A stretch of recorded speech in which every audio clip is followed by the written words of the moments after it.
Listen up. As you get older, the best way to continue to look young, exuberant, and vibrant is to continue to take care of your skin. That's why I'm excited to have Teej Hanley as a sponsor of today's video. You heard me talk about them before, and you're going to continue to hear me talk about them because I believe in their products and the positive impact that they have on every man's life. Teej Hanley makes taking care of your skin so easy. They provide you with all the products you need and nothing that you don't. Every box comes with an instruction card that tells you when to use each product, how much to use, and in what order. Lapeef family, I must admit, skincare wasn't always something I always focused on, but since I started using this system, I've seen improvements in the way my skin look and feels. And you don't have to take my word for it. They have over 5,000 five-star reviews on their website from satisfied customers from around the world. I recommend you start with the level 1 system, which comes with all the basics: a daily face wash, an exfoliating scrub, an AM moisturizer, and a PM moisturizer. In addition to amazing skin, members of Teej Hanley get tons of benefits, including at least 20% off retail price, the ability to customize your box, pause or cancel at any time, and free US shipping. And because Teej Hanley is sponsoring today's video, they're offering my viewers a great deal. Just click that first link in the description and you'll get 30% off the first box plus the free gift. Seriously, that's an amazing deal. Even though it's too early, as I often say, it's never too late. Click that link and get started today. It's go time.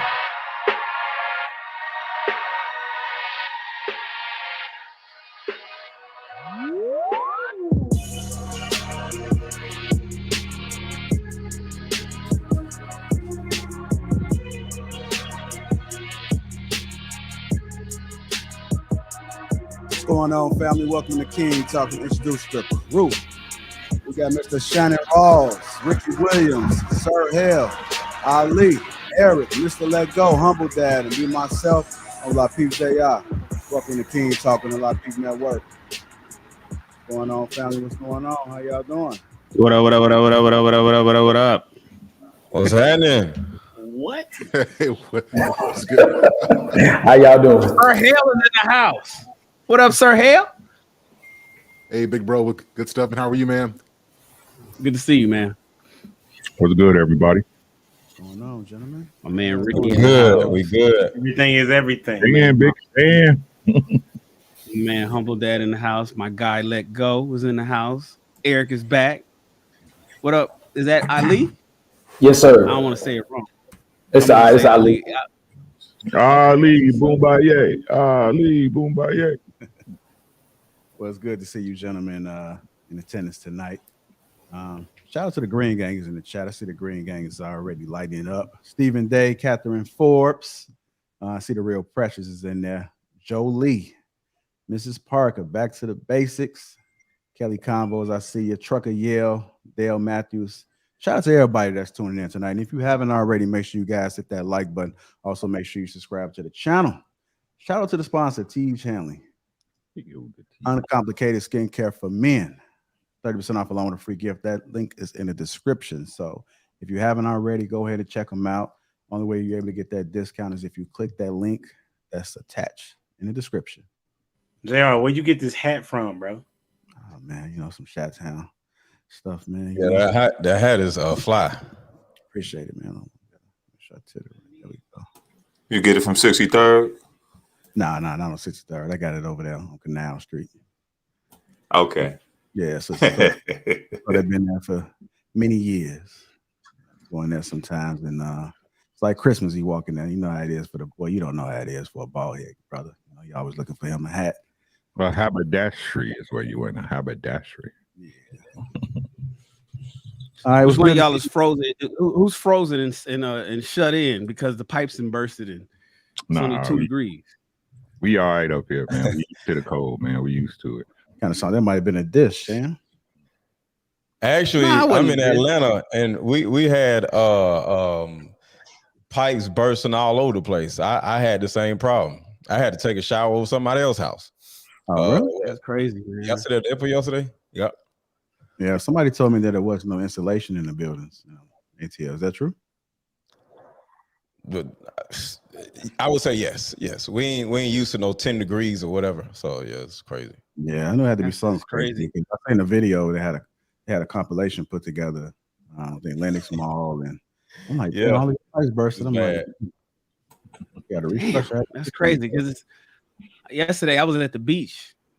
Went to the beach with my sons. I wore some shorts and a t-shirt. We had some pizza.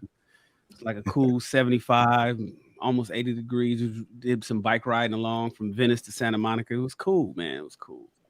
Just to hear. I didn't notice what's going on in the world until one of my tenants, because I got property in Arkansas, called me and said the pipe burst.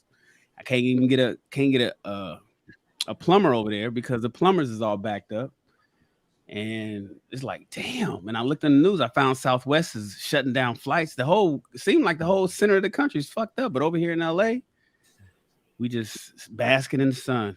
Man, y'all be all right till it fall in the ocean. We just basking in the sun. Just chilling. Let's go ahead and get Pay this. that premium though. Yes, sir. Yeah. Yes, sir. Let's go ahead and get this show started. Again, if you haven't already, make sure you hit the like button. Also, make sure you subscribe to the channel. Let's go ahead and get into our first topic of the night, gentlemen. We'll talk about attractive women and breakup. Should be an S. I'll change it. We'll play this clip. Have a real attractive girlfriend and you guys are breaking up. She wants to leave. What value did she bring to the table other than her good looks? And what men do is they panic because they know it's hard to find an attractive woman because all these guys want to be with them. But at the end of the day, it's not just about your fucking looks. And a guy of value like yourself, myself, we're not being conceited. We bring a lot of value to the table. Standards. And so if I was to line up 10 beautiful women here, I'm not interested unless you bring something to the table other, because you know what you're going to bring to the table if you have no value? A fucking headache. A fucking headache and lot drama. of Seen Shan nodding his head already, man. When I heard it, I saw this clip, I immediately thought about you, Shan. So go ahead and kick it off, man. Attractive women and breakups in relation to this video I just played. Why did you think? I don't know why you thought of me. I mean, it's listen. What's the one of the conversations that a lot of people are having right now is what is the purpose of a woman outside of sex? Remove sex, remove the bedroom, and what exactly do you need a woman for? And that's what big conversations are having. Oh man, you need her just for inspiration. Oh, I need her to go to work. You got everybody on different sides. I need her to go to work. I need her for inspiration. I need just to look at her. I want somebody that's just gonna give me that energy and just hold me when I come home from a hard day of work. It just depends. But Tom Likas said 20 plus years ago, the better you look, the bigger the diamond.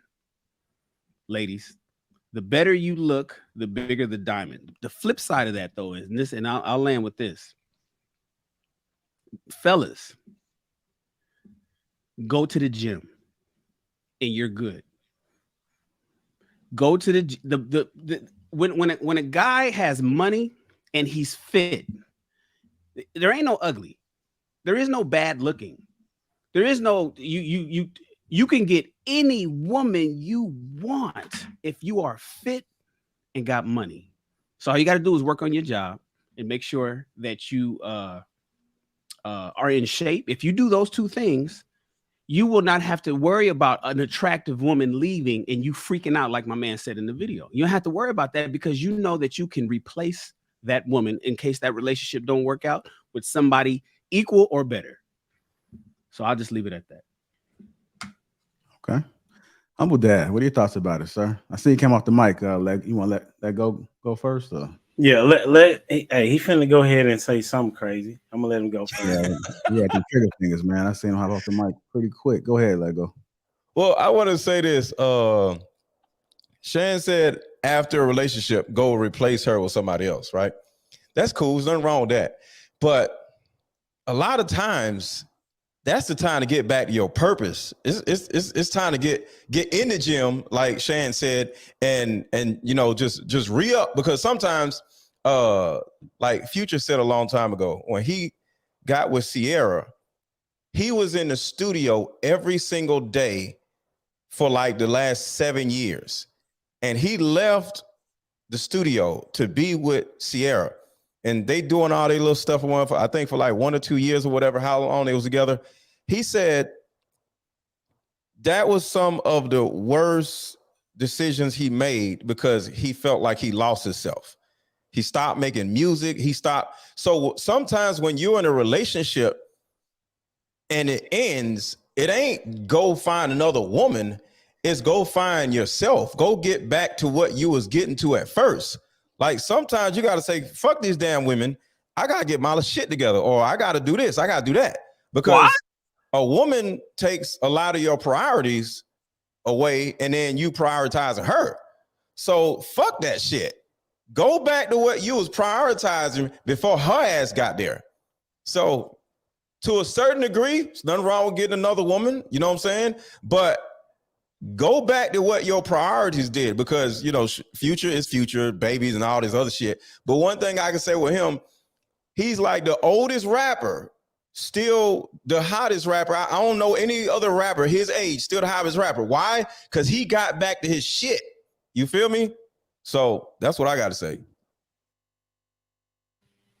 So the question, well, I'll start it like this. I've never had an issue with getting attractive women, you know, so like it doesn't, if a woman broke up with me, if I broke up with her, like I didn't look at it as if I wasn't going to get another woman because of how they look. And so I agree with the gentleman about being on your purpose. I only disagree as far as like with Shan in the sense of, you know, stack your, well, I'll say this. I agree with this, the point of if you stack your bread and you stay and you're in shape, then of course you have a gamut of options, right? But it's going to be a challenge, in my opinion, of how to select those options, because how women come to you, because, you know what I'm saying? You, in my opinion, you want somebody that you're going to grow with, you know what I'm saying? That helps you build what it is that you're getting to, you know, while you're on your purpose. But as it relates to attractive woman, if she is only attractive and she don't bring anything else other than her looks, then that will be on you for putting that even in your game plan, right?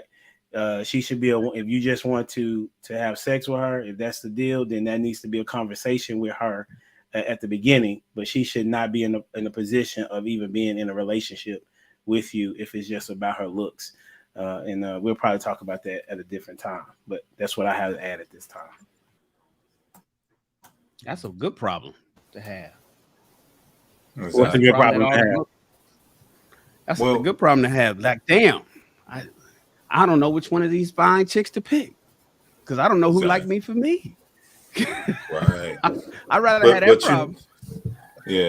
But one thing when we said attractive, and I think if we go off the video, of course he's talking about looks, but see, for me, attractive, and maybe this is the grays on my chin and on my head. For me right now, my younger self, all about the looks, all about the attributes I like that I saw. But attractive got to be way more than the looks, because I ain't getting off my purpose. I don't care who you are. You know what I'm saying? So you got to, what makes you attractive to me, if you helping me to advance my purpose. So that's what's up with that. So if I look at it from that angle, that breakup might be a little bit harder. You feel me? Because so I'm coming from a whole different standpoint. You know, if we've been rocking, Eric, you know what I mean? Go ahead, Shane. But Eric, so remove looks. Let's say that you got this woman that's holding you down solid and has a lot of value in your life. And if you on your purpose, and for whatever reason she leaves, maybe she cheats, maybe she flips out, or maybe she's mentally unstable or whatever, you're saying it's a little bit more difficult to lose her because you can't even replace that? Not that I can't replace it. It's because of what we had. We built something. Look, man, I mean, maybe this, you might say this doesn't match, but even in any business deal, I've had business deals where I had to separate from people and it hurt me, but I went into other business deals, but it still hurt. So if you look at it from that standpoint, and we were attracted not only from looks and everything else was good, but then we was on that purpose together. I was helping her, she was helping me, and we rocking, and we done win rooms and rock rooms, and we done this, and then all of a sudden we ain't together no more. It would hurt. I would be able to find somebody else, no doubt, but there would have to be a bounce back. That's just real. You know what I mean? And I would need to be able to do something to build myself back up to whereas I'm straight. But the purpose ain't stopping. And maybe that might have something to do with the maturity piece. Now, when you're younger, come on, man, we know what we on when we're younger. We don't even have to talk about it. We already know. I can dig that. All right. Ali, what are your thoughts, sir? I believe a woman's her natural beauty to attract men is far exceeds our ability to attract women. You know, I believe like most women, the average woman can get way more advances, way more men to come her way in her lifetime than the top man can get. So God allows her to have that, reign on men, but the quality of who that woman is, her investing in the family dynamic. Like my brother was saying next to me, Eric, to me, being able to raise a family, being able to invest in a man and her children is the type of woman that men are looking for. If she can't do that, then all she is her beauty. All right. Ali, real quick, do you think that's what men are actually looking for, though? I think we do confuse women because I don't know if a lot of men don't even know what a good woman is anymore. So a lot of men will have the superficial woman on his arm, but then the good women go, well, there's no point of being good women because once you have that superficial woman, it changes the whole narrative of what we're really looking for. How many women do we know right now in our lifetime versus our elders? I'll go 40, 50 years old and up. Do we actually know? And how many men are actually in relationship with actual good women who believe in that family dynamic still? And men and women all respect her. What is a good woman to me is completely different to a lot of men. What's a good woman to you, Ali?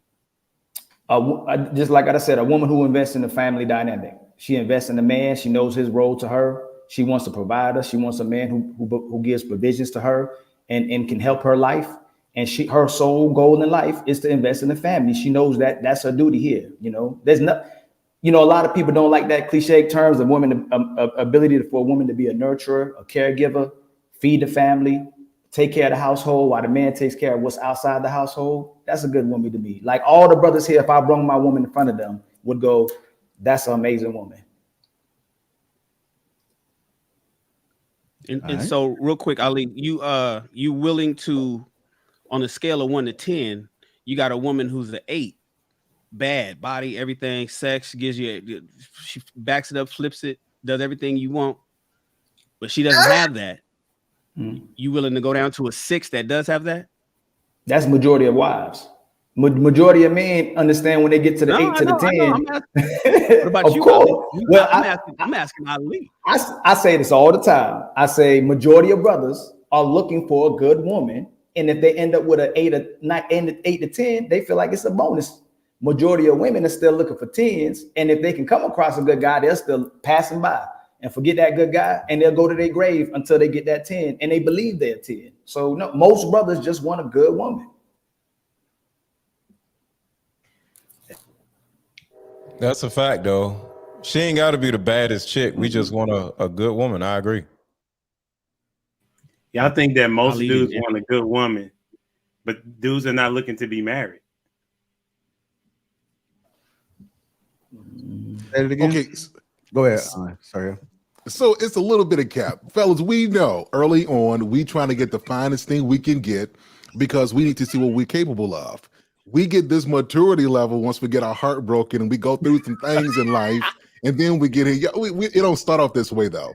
And I think, and I encourage young men to get out there, get your heart broken, like learn stuff, figure it out, because experience in life is what's going to round you out, and you're going to know the difference between just looks and having a woman of substance. So, but all of us dudes are looking. Ain't none one of the dudes on here proud to say, you know what, I found me a one.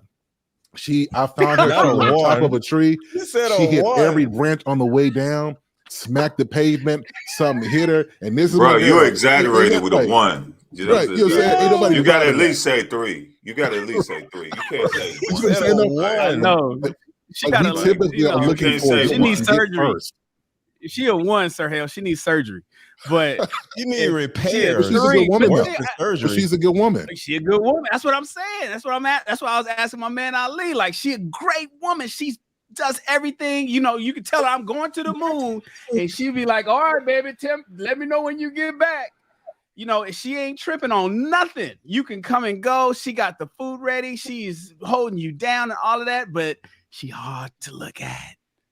She hard to look at. I don't know, JR. I'm superficial, she can't do JR. nothing wrong. I'm superficial. She got to be perfect. She can't argue. She got to do everything right. It's just like but I wanted to say this though. It seems like a lot of times we divorce beauty with good. Like, you know what I mean? Like, typically in these conversations, we assume that because she's good looking, you know, she can't be a good woman. And that if she's good, then she's not good in the looks department. And I want to challenge that. Do we believe that the more pretty a woman is, the less good she is?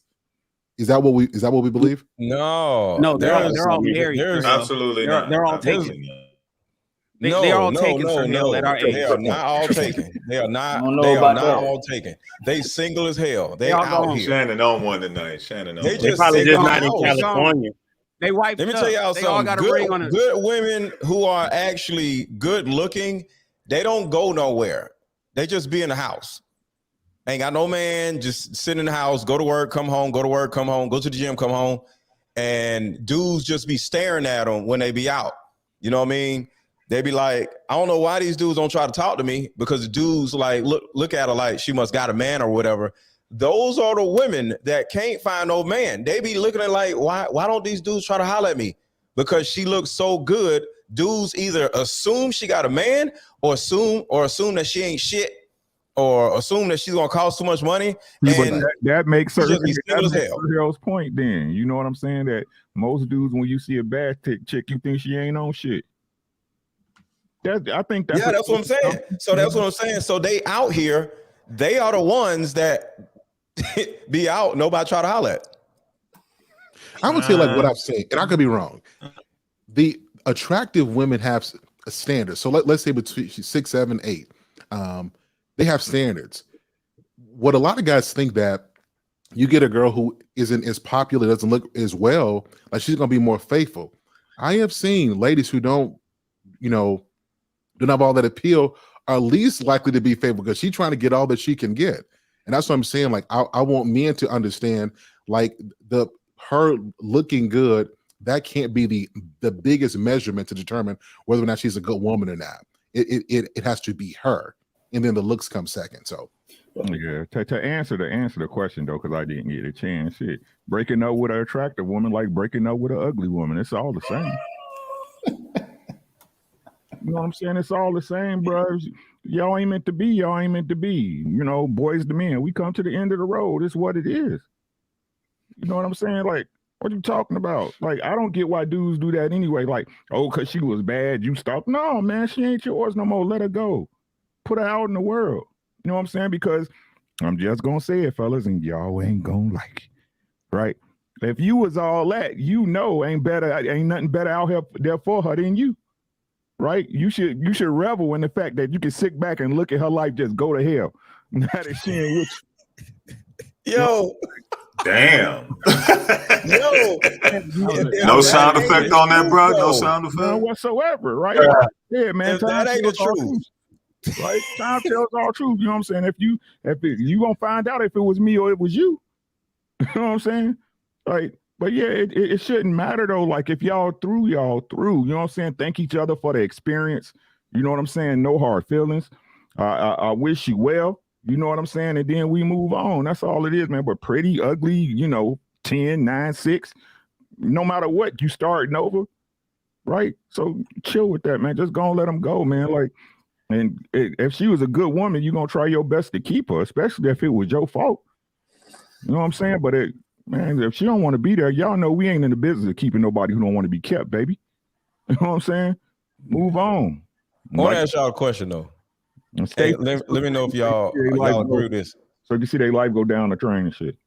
The woman always loses at the end. What do y'all agree or disagree?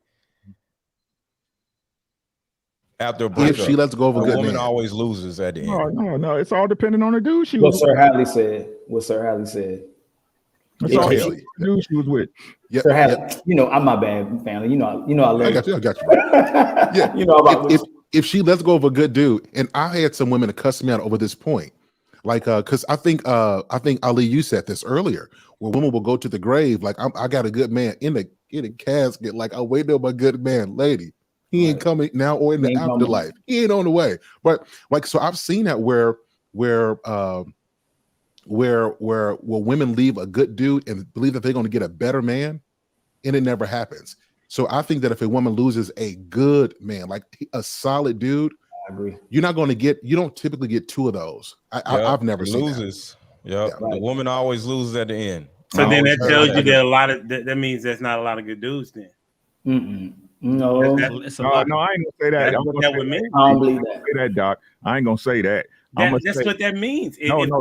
I got you. But let me say why I'm not gonna say that, right? I bet. Because the truth of the matter is, a guy, a okay guy, right? A okay guy, you'll maybe get three girls throughout your lifetime. That's real. 3, right? Now I ain't gonna ask y'all number because y'all number is y'all number, but I say about 3. You know what I'm saying? But most women, if they lucky, get 2 good dudes. Right? Because what happened is that they wear it different than we do. And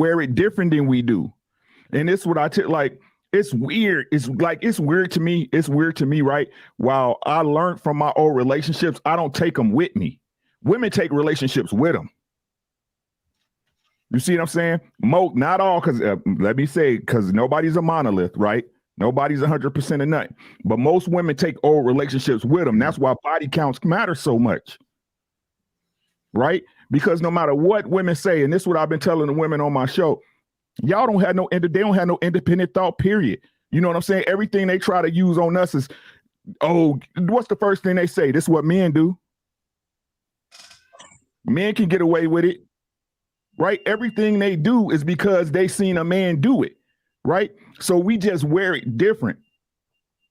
So and what happens is that if a woman get 2 dudes, and let's say the conversation, right? Let's say the conversation, if she's being transparent, humble dad, you on your 3rd date, right? So what happened in your other relationships? Man, I had 2 good dudes, man, and I fumbled the bag on both of them, man. The one dude, he was doing everything I asked, and I was being selfish, right? And the second dude, I just thought he was taking me for a ride, You're going to look at her funny. You're going to look at her funny.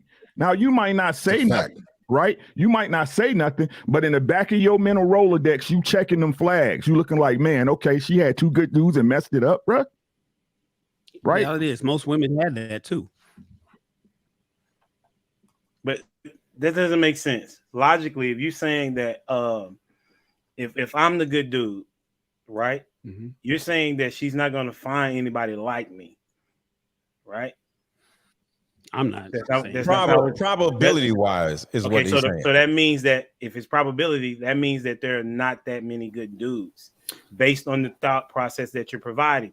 Because if there are 100 good dudes, okay, maybe I can get numbers for y'all, right? If there's 100 good dudes and I'm one of those 100 and there are 100 women, okay, or even 150 women, right? That woman, one of those women should be able to come across more than one good dude that is like me, right? And I'm saying, based on you all's logic, you're saying that there's not that many good dudes if she's not able to find another one. Good dudes left. Not me. I'm saying, you remember, I'm the one that's saying there's a lot of good dudes out there that are getting passed. I'm all by myself over in this category, humble dad. I'm saying that women have all women, I'm 100% of them have had somebody in their life that was worthy of being with, and they fucking forsaken him for whatever reason. And I can rock with that as a statement, though. No, and what I'm saying is, they fucked that up, right? And then moving forward, 30s, 40s, they come across these dudes and they look right past them. They got tunnel vision because they're looking for a different type of guy who typically don't want them. The guy that they should be paying attention to lives right down the hall. I say it all the time. He lives right down the hall in her apartment building, but she ain't checking for him. And so I'm saying that there's a lot of good dudes out there. I'm saying there's they're in every city across the nation. And these women who we are saying is good women, I assume, is simply passing these dudes by. That's my point. And what I'm saying, HD, I'm not saying they can't find one. Let me correct my wording. I'm saying they might be able to find one, but they won't be able to acquire him. What's the difference? Can you? Because again, it's just the way life works in most cases, right? I might be wrong. I've been wrong before. But again, in my personal opinion and what I see, right, as the years go on and they start bumping into, again, you done lost 2 dudes. 9 times out of 10, that third dude, he gonna peep game because, again, these years have passed, right? And she's in a different range of dude with a different status and different mindset. So by the time she get ready, right, the good dude like, nah, shorty, right, nah, you didn't fumble 2 dudes and broke up with 2 dudes already. Now you expecting me to jump up? Nah, that's not gonna happen that way. Right. But can I speak on both sides? I'm going what Ricky's saying. How many men do a woman got to go through till she's not seen as a good woman anymore? So if she knows how to pick a good woman and she dropped the bag with you, that's 1 body. She go to Mr. Let Go. Let's say he a good dude. That's 2 bodies. Now she at Mr. Egg. That's 3 bodies. Now where is she going to where she's not viewed as a good woman by all the men that know her reputation? Like we can go through a variety of women for different reasons. Our options change when we establish. We have a lot of options, you know. But when a woman once them more dudes come along, it's the good woman narrative is gone. And not only that though, never push back. Ali, see, you have to ask, and see, this is what I think Ricky is saying. When you on that 3rd date dinner with her, you'd have to ask, why would you pass up Mr. Let Go? Exactly. Like, why are you with me and you would pass up a humble dad? Like, that's Dr. Humble Dad. Like, what the fuck is wrong? Why would you? How you didn't see? Because you know, and we all think like that. We all if you got that kind of dialogue, you're gonna be like, wait a minute. Because am I next to get passed up? Are you going? Because if these dudes, if you skipping past motherfuckers that should have qualified for you based on what you presenting me on this 3rd date, the odds are you gonna do the same, make the same mistake that you made with them with me.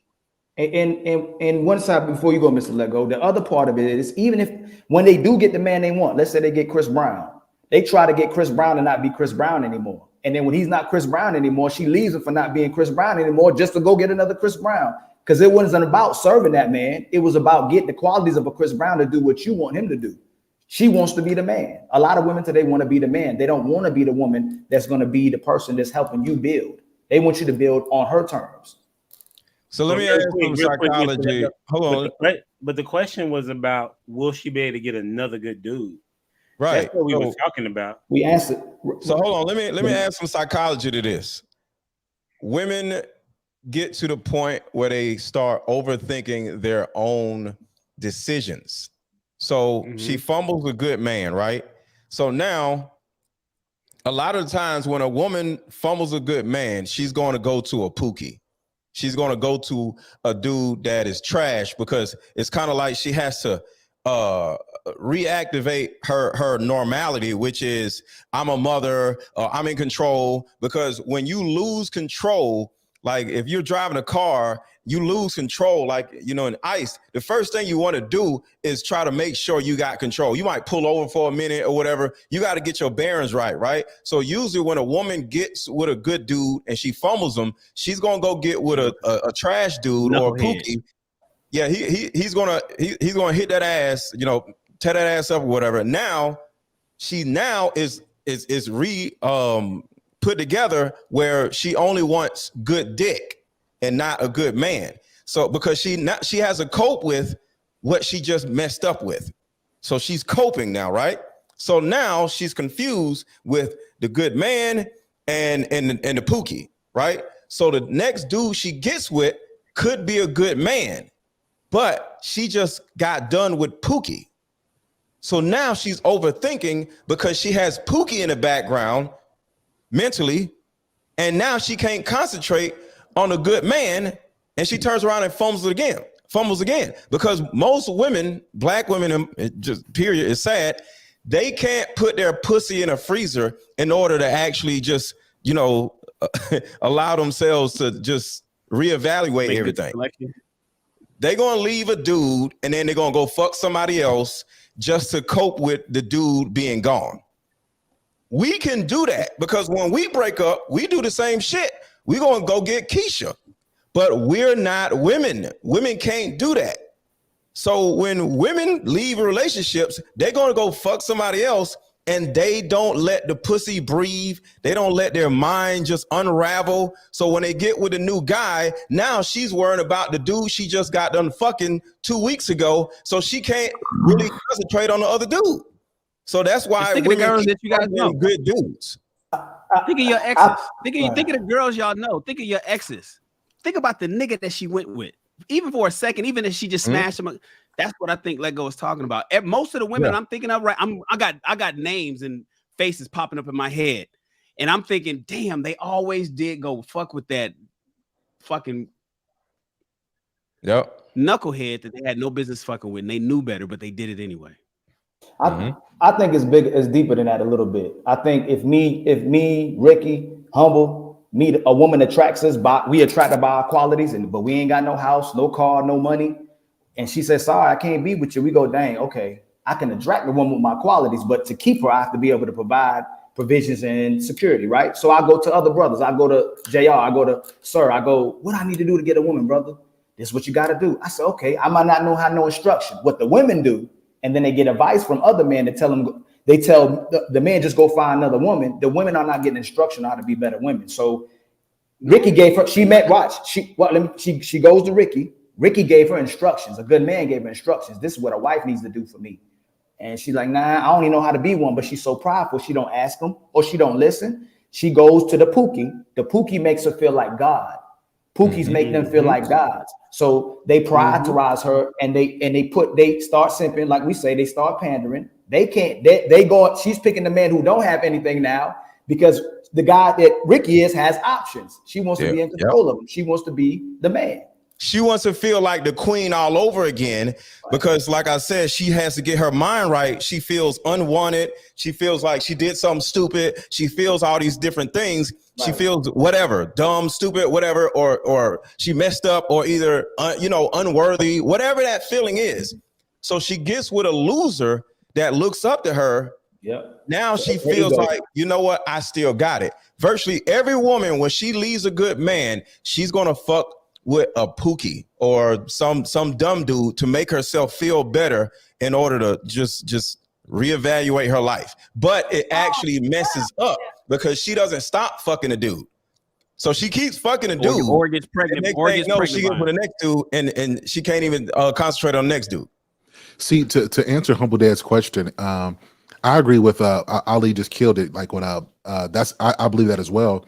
But the thing is, good men have requirements, and women who don't want to be better women will go with a man who that's the best he could do. He makes her, he pedestalizes her, and so because he doesn't have any requirements, she has the luxury of feeling like a kind of woman that's not who she is. Good men have requirements, and women who don't want to grow will go back with the Pookie because it's less demanding, and she can just be what she naturally is and still feel good. Facts. It's easy to be with Pookie. Women are always going to go back to their own level, like Water Seeks' level. A lot of times the reason why the woman left the good man is because she felt unworthy of the good man. And she felt like if I don't leave him, at some point he's going to leave me. And that's something called the avoidant attachment style or the anxious attachment style. You get to the point where you get so anxious or so afraid where you leave the dude because you start feeling unworthy, and Water seeks his own level. So you already were on a higher level that you felt like you were as a woman. So you go back to the Pookie where you used to be in, and now you feel safe. You got to add to it too, Mr. Lego. You got to add to it. Now women go, there ain't no good man out here, by that narrative, not by trying to date a Ricky. Yep. they going, there ain't no good man out here. Nah, you try to control a man and go to the you dating now. I'm sure y'all realize that women are dating down now. They don't date up. The feeling a man's supposed to have from a woman looking up to him and believing in him and serving him is what a man's supposed to have. They want to have the feeling of a man.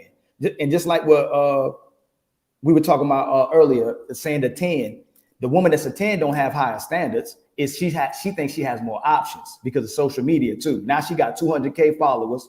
She got other men flying to her from here to there, but never wife her. But she thinks she can always do better. Like they'll get with again. I'm just using you, Ricky. They'll get Ricky and go, dang, if I can get Ricky, I can get someone better than Ricky. That's the problem. Instead of just keeping and holding on to a Ricky.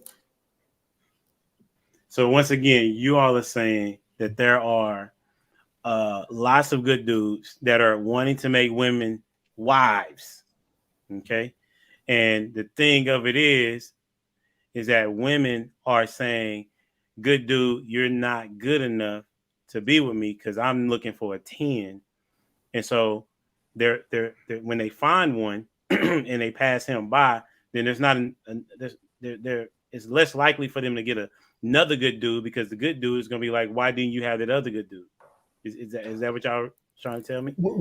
Well, she feels unworthy of a dude that is in a higher level. When she finds that good dude, she slowly starts feeling unworthy, because a woman is always going to compare this dude to her exes. And if this dude in particular is better than her exes, she's going to feel unworthy of the dude and actually leave him before she feels like he may actually leave her. And she goes back to her own level. Let's get to this point then. What is a good dude? Because we talked about, I think Ali gave his his definition of a good woman. Then what are we saying a good dude is? Because there's others that I would say that good dudes are not really actually trying to get married. Like, marriage is the thing that needs to be a focus of, especially if we're trying to close any type of gap in any type of generation. Yes, sir. Brother, who controls that market? If we're having more sex than marriages, who's actually are women great women, or they're not who they say they are? That's not my question. My question is, I know that. Yeah, I'm not going to answer your question. I just asked the question. My point was that a man was made to treat a woman accordingly.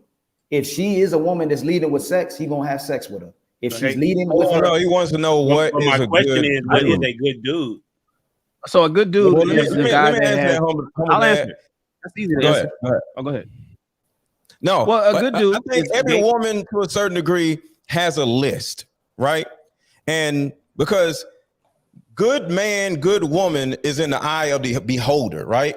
So all of us could be good men or whatever to different women, right? So every woman has either a mental list or a list that she's actually written down or whatever. And that would be what a good dude is, the guy who checks off everything on her list. But that is the actual dude that can actually potentially scare the shit out of her, because she's like, damn, I got everything on my list. How did I do that? But we can't use her list, though. I'm talking about us as dudes. Good is in the eye of beholder, humble dad. We can't say, I'm never just going to say I'm a good man, because it would take women to, and I'm not saying a woman is going to affirm me, but a good woman don't mean nothing if a man don't want her. So a good man don't mean nothing if a woman don't want him. That's my way of looking at a good man or a good dude.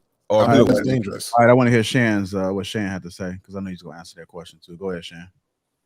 A good dude. This is general. This is one. He's gainfully employed. Humble dad. This is what good men are. And this is why I say it's plenty of them out there, and women are passing them by. He is gainfully employed. He has a job, typically with long-term job history. He's clean. He's immaculately clean. He wears clean clothes. He's nice and kempt. Keeps a haircut. His fingernails are clean. This brother also tells the truth, even when it goes against him, even when it will not necessarily be in his favor. He tells the truth, the whole truth, and nothing but the truth, even when it may not be to his benefit. This brother also has a sense of humor, right? He may not be a fucking comedian, but he has a sense of humor. He's not like just strictly, always serious and stuff, but he can make a woman laugh, right? He also is interested in the 4 P's. You already know: protect, provide, procreate, and problem solver. And he knows how to listen intently. He listens intently. Now, I believe there's plenty of men that's willing to provide, protect, problem solve, that's willing to listen to his woman, that has a sense of humor, that tells her the truth. He's a clean brother, and he has a job. I believe it's and respects his woman. That's it. That is a good dude. And it's plenty of them in America. Why the women want the 6-foot dude, or it's only 12% of them, or the dude that makes $100,000 or more, or the dude that drives a fancy car, or got the Gucci belt, I have no idea. But those men that I described as a good dude, is plenty of them. And these men also probably have a program that they're creating to build a family and to create their what we call generational wealth and have a legacy and create a long-term nuclear family. These men want that, but they're being passed by far too many women.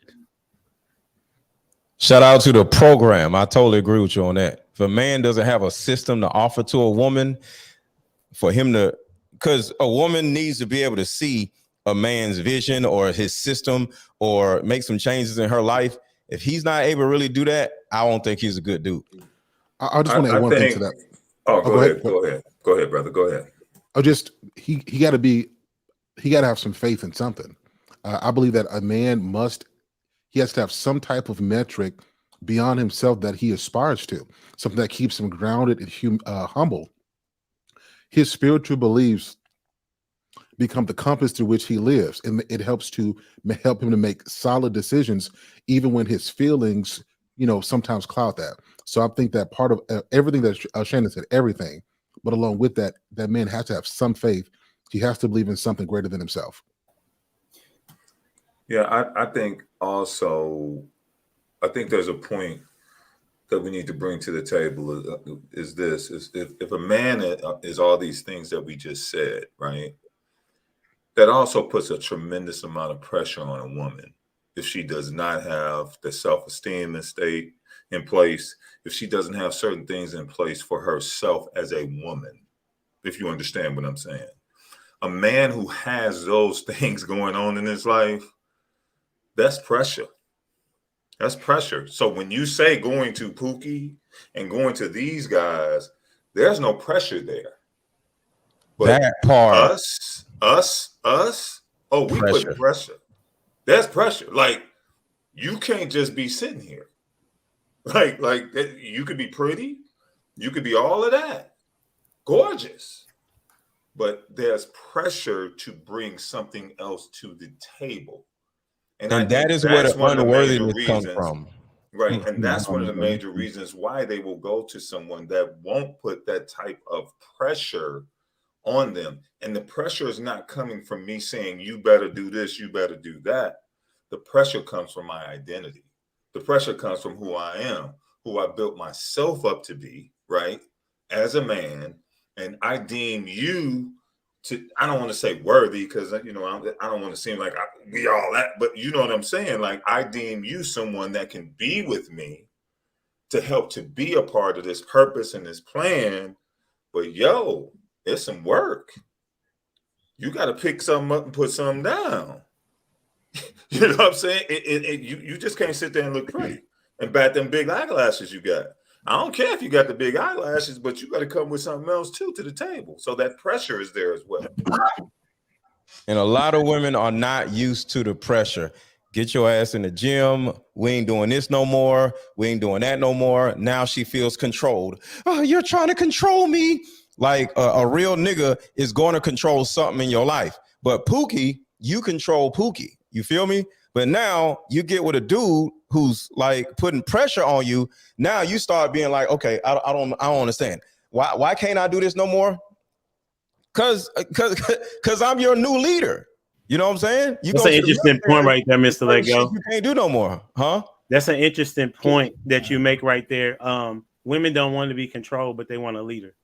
Like how can you want a leader that doesn't take control? Bruh, right? They're women. You got to understand that they're counterproductive.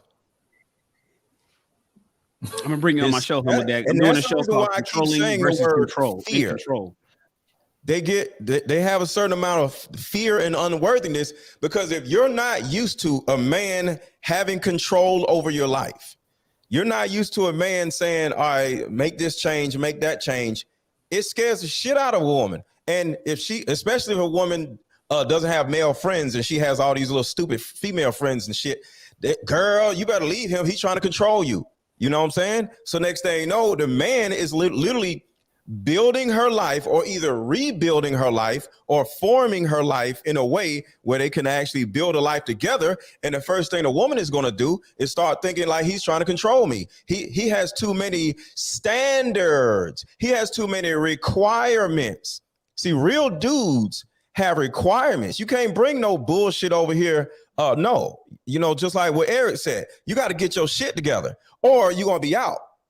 So she gets out before she gets put out because inherently she knows she ain't going to be able to live up to that man's standards because she never had to go through those things. She doesn't have the muscle memory to keep up the standards of a good man, because a good man is going to have you doing some shit that you're not used to doing. You ain't going to be able to keep that shit up.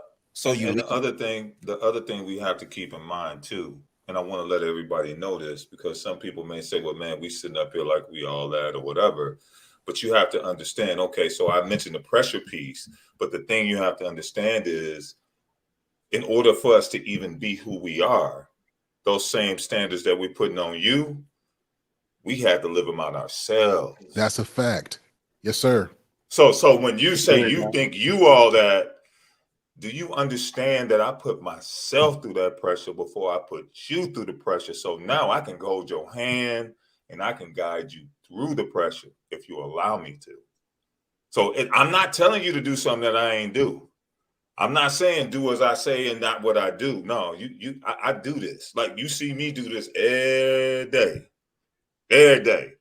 And man, if we working together doing this every day, man, it's a special thing. So it's not just, yo, I'm a man and I got all my stuff together and I got all my money and you just got to be right. No.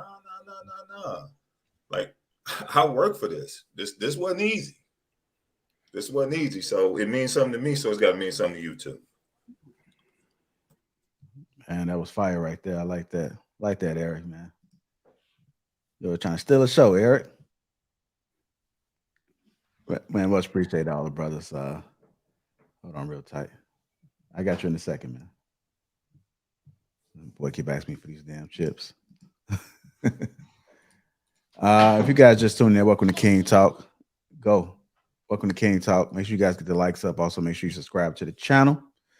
With that being said, let me go ahead and get through these super chats. Shout out to the sponsor, T.H. Hanley again. 30% off along with a free gift. That link is in the description. Eugene Steele says, if your attractive girlfriend breaks up with you because she thinks you are good enough, that's her loss. If your attractive girlfriend breaks up with you because you mistreat her, that's your loss. Shout out to Eugene Steele. OG, J Speed, $2 says the Black House. J Speed again said, one is a cosmetic eyesore. You're dating a rock. Shout out to Fatty, says the Black House supports Minister of Foreign Affairs. How you say that? Is it ICANN? It's Ilkan. Ilkan Ali. Shout out to. Oh, it's IL. Okay. It's Ali, like Muhammad Ali. Mumbai. Ilkan Ali. Shout out to. No, but the Ilkan part is ILK, right? Yes, sir. Some people think it's 2 L's sometimes. I feel. Yeah, I got it. Ilkan Ali. Shout out to Shannon, Ricky Sirhale, and all the gentlemen on the panel. Jay Prince for President. Ali. J Speed again. $2 says, Mr. Let Go. You working in the Vaseline factory. Shout out to Fatty, became a new member. Shout out to the Green Gang. It's in the chat. Welcome in Fatty as he became a member today. Del Will 499, also a member, says no HD. Most women overlook the dudes to begin with. Mrs. Parker 199, also a member, says facts. It is the pressure and standards, no lie. We on Lock Nation, $10 say you can be a leader but not control a woman because they're not robots. Mr. 499 also member said, appreciate King Talk, especially today. I've come to the conclusion that women on some panels are counterproductive and solution-based conversations. Shout out to the women. We know the men like the women. The ladies like the meat. Did we get this? Yeah, I got that already. All right. Appreciate everybody that has donated. Eric, you was spot on. I was dating this woman real quick, and like I listen to women and I read women pretty well, and I can see the insecurity in the woman because she didn't really have common sense or enough sense, and I can see her trying to overcompensate. You can see her mind just working to try to prove that she had sense. And it was just an awkward ass moment because I was just staring there and she, why you staring at me? You could just see her getting uncomfortable because she wasn't comfortable with what she could bring to her table. But yeah, I mean, women do feel that pressure because she recognized who I was to her, and she knew that I was probably out of her league. But it was just something to do at the time, so I wasn't really. That's a trait that you'll typically find in older women because, you know, that's the whole I'm in competition with my man thing, right?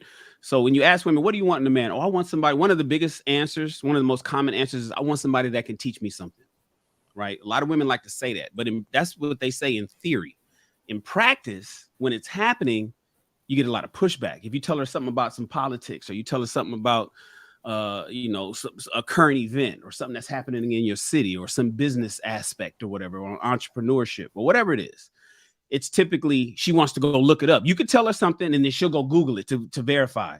Or you tell her something and then somebody else says the same thing that you said, and suddenly it becomes gospel when somebody else says it. But when you said it, all of a sudden she was skeptical about it, right? And that's the competition part. So even though they say, JR, that they want somebody that can teach them something, when you get with them and you teaching them something, it's always like, well, let me show you how smart I am too. And then even if they're not smart, they want to show you how smart they are. So they mind start racing. They words is fucking up, and then they start getting defensive, and that's when the arguments start kicking in, and they're not listening to understand anything that you're trying to tell them. They just want to react. And again, the older women get, the more that starts to set in. And it becomes harder and harder to reprogram her to be able to listen to what you're saying and receive your words than just being, you know, a sponge and absorbing all this information and adapting. Can I ask y'all a question real quick? Go ahead. The things we ask from women, right? Like we ask women want us to be men and we want women to be women, right? Do y'all think it's harder for a man to be a woman? I mean, excuse me, a man to be a man and create his value? Or is it harder for a woman to sustain her value? And I'm asking that because what it's looking like to me is that it's so hard to be a woman that a man can do it real easy. And in saying that is that we're asking a woman just to be able to cook, clean, and take care of the house. And a man mastering his manhood ends up just doing that like it's nothing, to the point that the top chefs in the world now are men. So if it's so hard, why can men do it so easy if that's all we're asking you to do in your part? And I'm talking about men who are established. I'm sure that's all some of you may be asking. Some of you want a 50-50 woman. I want a woman just to do the things that I'm asking for her to do at the home that I may not do while I'm out. And when I come back, all those things is taken care of, and I take care of everything else. So that's why I ask, if it's much harder to be a man than it is to be a woman, to me, how is it that we can do it so easy and still be men? I got to because we were cultivated to do it from childhood. Oh, go ahead, Sir Hill. Shannon, facts. I was ready to say, like, women are taught you're good enough. You're good enough just the way you are, dear. Men know we got to get better every day. So we don't approach things like, you know, here it is. We're going to get better. A man, a masculine guy, put something in front of him. He's going to work and work and work and work and perfect it and get good. Women get to a level and then they coast. And I think that's the difference. So to answer your question, I think it's harder being a man initially. Like you gotta go through the years of development, you know, developing your work ethic, your confidence, all those things. You hit 35 and you've been through life experience, you got yourself established, it's a lot easier, right? So harder for a man first, easier later. For a woman, it's easy at first because all you got to do is have some titties and a nice behind and have, you know, 85% of your teeth and look kind of cute, and you can pretty much get by. But after you hit about 30, 32 years old, and that cellulite hit them thighs and your knees don't work like they used to, right? Yeah. Then it becomes a little bit more difficult, right? If she doesn't put the work in to become better. So I think both men and women go through the same difficulty and ease, is just at different phases. I think the communication piece is big too, though, fellas. Like, I think, Shannon, you hit it on the head. I think we go by our past experiences so much that even that whole back and forth competition thing is based on something that you dealt with in the past. You may have had an overbearing man, or you may have had somebody that ran things, and we get this stuff in our mind like, I ain't doing that no more. this ain't it for me no more. I'm gonna be this. And you go into another relationship with this preconceived notion of who you're going to be without even hearing what this other person is saying, without even receiving. And Shan, you just said this. You don't even hear me. You don't hear a word I'm saying. And then sometimes men do the same exact thing. You do not even hear what that woman is saying because you like, nah, the next one gonna be this, and this, and she gonna fall in line and this and that. So that communication piece, the way things flow back and forth is huge. And that hearing ear is huge, but a lot of times that's not there. And we got to be careful with that. So Ali, I hope that answers your question too. Like that hearing ear is huge.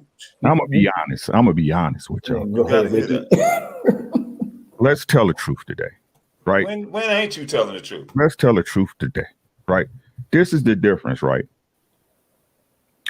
When a man is when he's adding value, right? It's expected, right? When a woman add value to her, it's a gift. It's a prize to be held up and hold up in front of the sun asunder, right? Oh, look, this is something I did as a woman to be better as a woman, right? When a man goes out of the norm, right, to be a super provider, hey, I got your car. Hey, you know what? That's what you're supposed to do. You're a man, ain't you? Right? But this time I'm gonna prove the point. I need y'all to listen. Did you hear what I said? What they tell us when they have a child? I put my body through this for you. Ain't that what your body's supposed to do anyway? Did you hear what I said? You're a woman, ain't you? So if I'm supposed to provide you better than the next Joe Blowout in these streets, why is it that you think you're doing something special with something your body's supposed to do? Why is when you treat me like I'm the king of this castle that I make for you, that's something extra? That's something you're supposed to do. But now y'all want it one way. Y'all want it one way. Don't celebrate a man for being a good dude. That's what you're supposed to do. Yes, don't celebrate him. You know what I'm saying? Don't celebrate him. It's what it is, right? You want me to thank you for doing what you're supposed to do? You goddamn right I want you to thank me for doing what the fuck I'm supposed to do. I make your life better. That's why I keep telling y'all, stop letting these women tell y'all, oh, it's 50,000. It's 50,000 she ain't have. I don't give a damn. It's something she didn't have and she didn't have to do for herself. You did it. And it's a million other dudes out here that'll take her box and leave on the side of the road.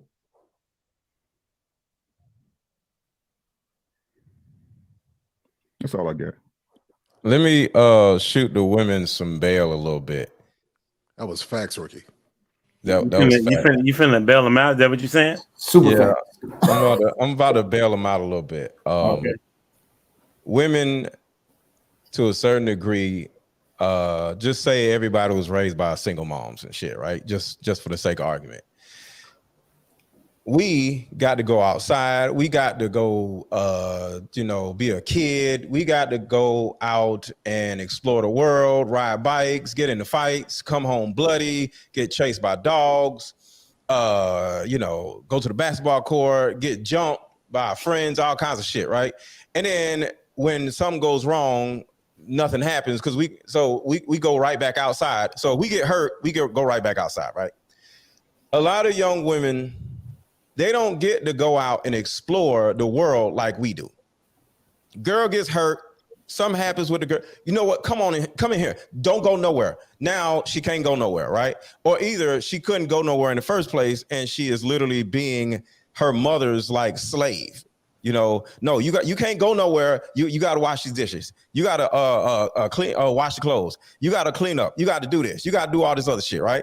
While we got to go outside and go try to talk to girls at a younger age before we can even, we pissing out, we ain't even nothing yet. You know what I'm saying? We out here just trying to figure life out outside, most girls raised by single moms couldn't go nowhere because they had to just be in the house and shit, right? So now they have a certain amount of childhood trauma due to just being in the house with their narcissistic mother, where they got so many webs of narcissism, so many webs of bullshit, where they're now behind us because now they don't really know how to talk to a dude. They don't really know how to operate because we've been trying to talk to girls since we were like 11 years old when they wouldn't try to talk to us.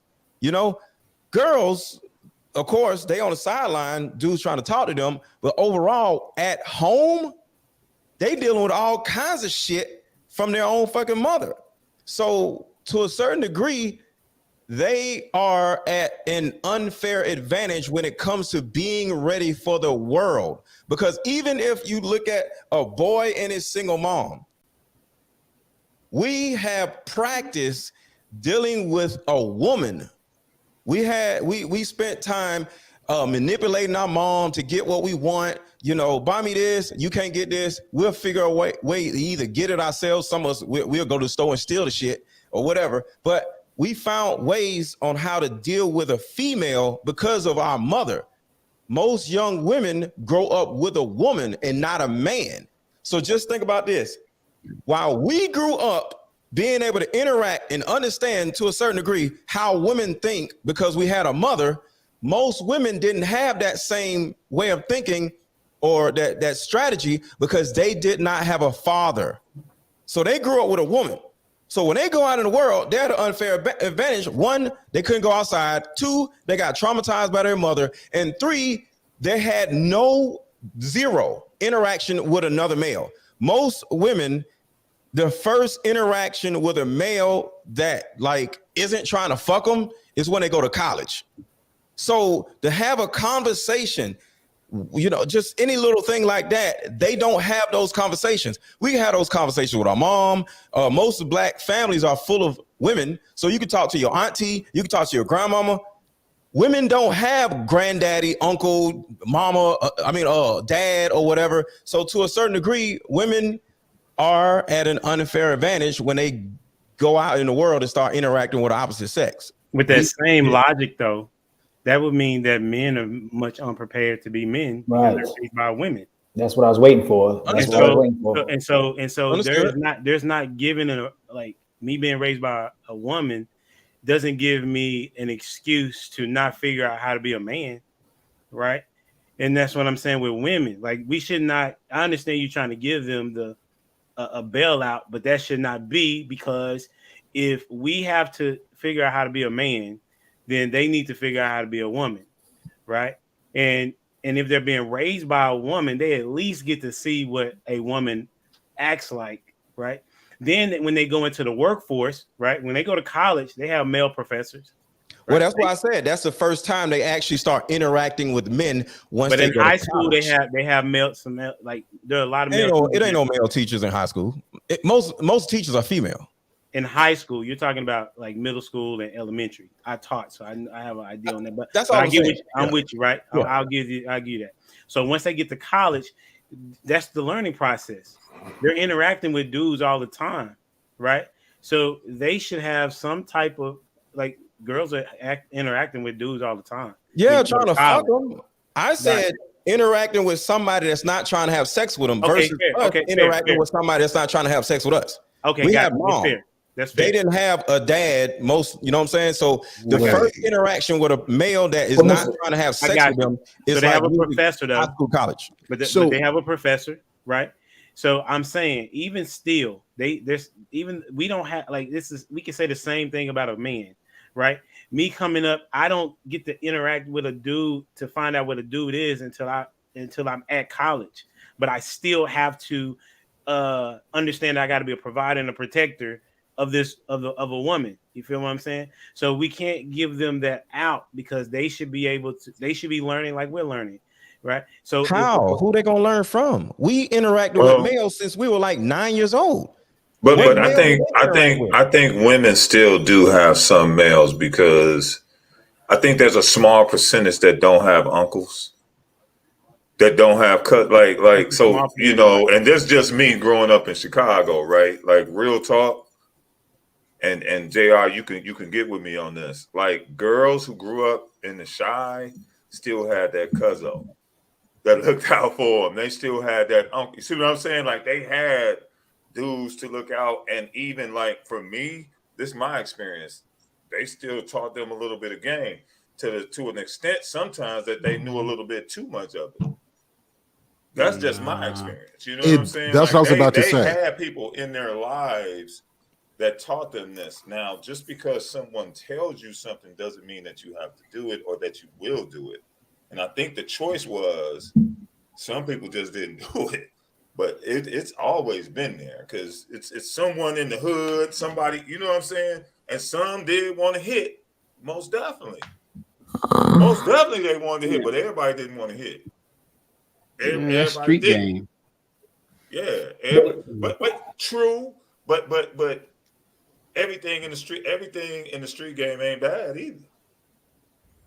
That's saved me in some instances. I think that if that was the case, then the numbers bear out to say that that's not necessarily the case, or we wouldn't be in a sad state of disregard that we're in, especially in a situation with women and the baby mother rate and all of that kind of stuff. But I think I don't want to dip deep into that. JR, did you want to switch up?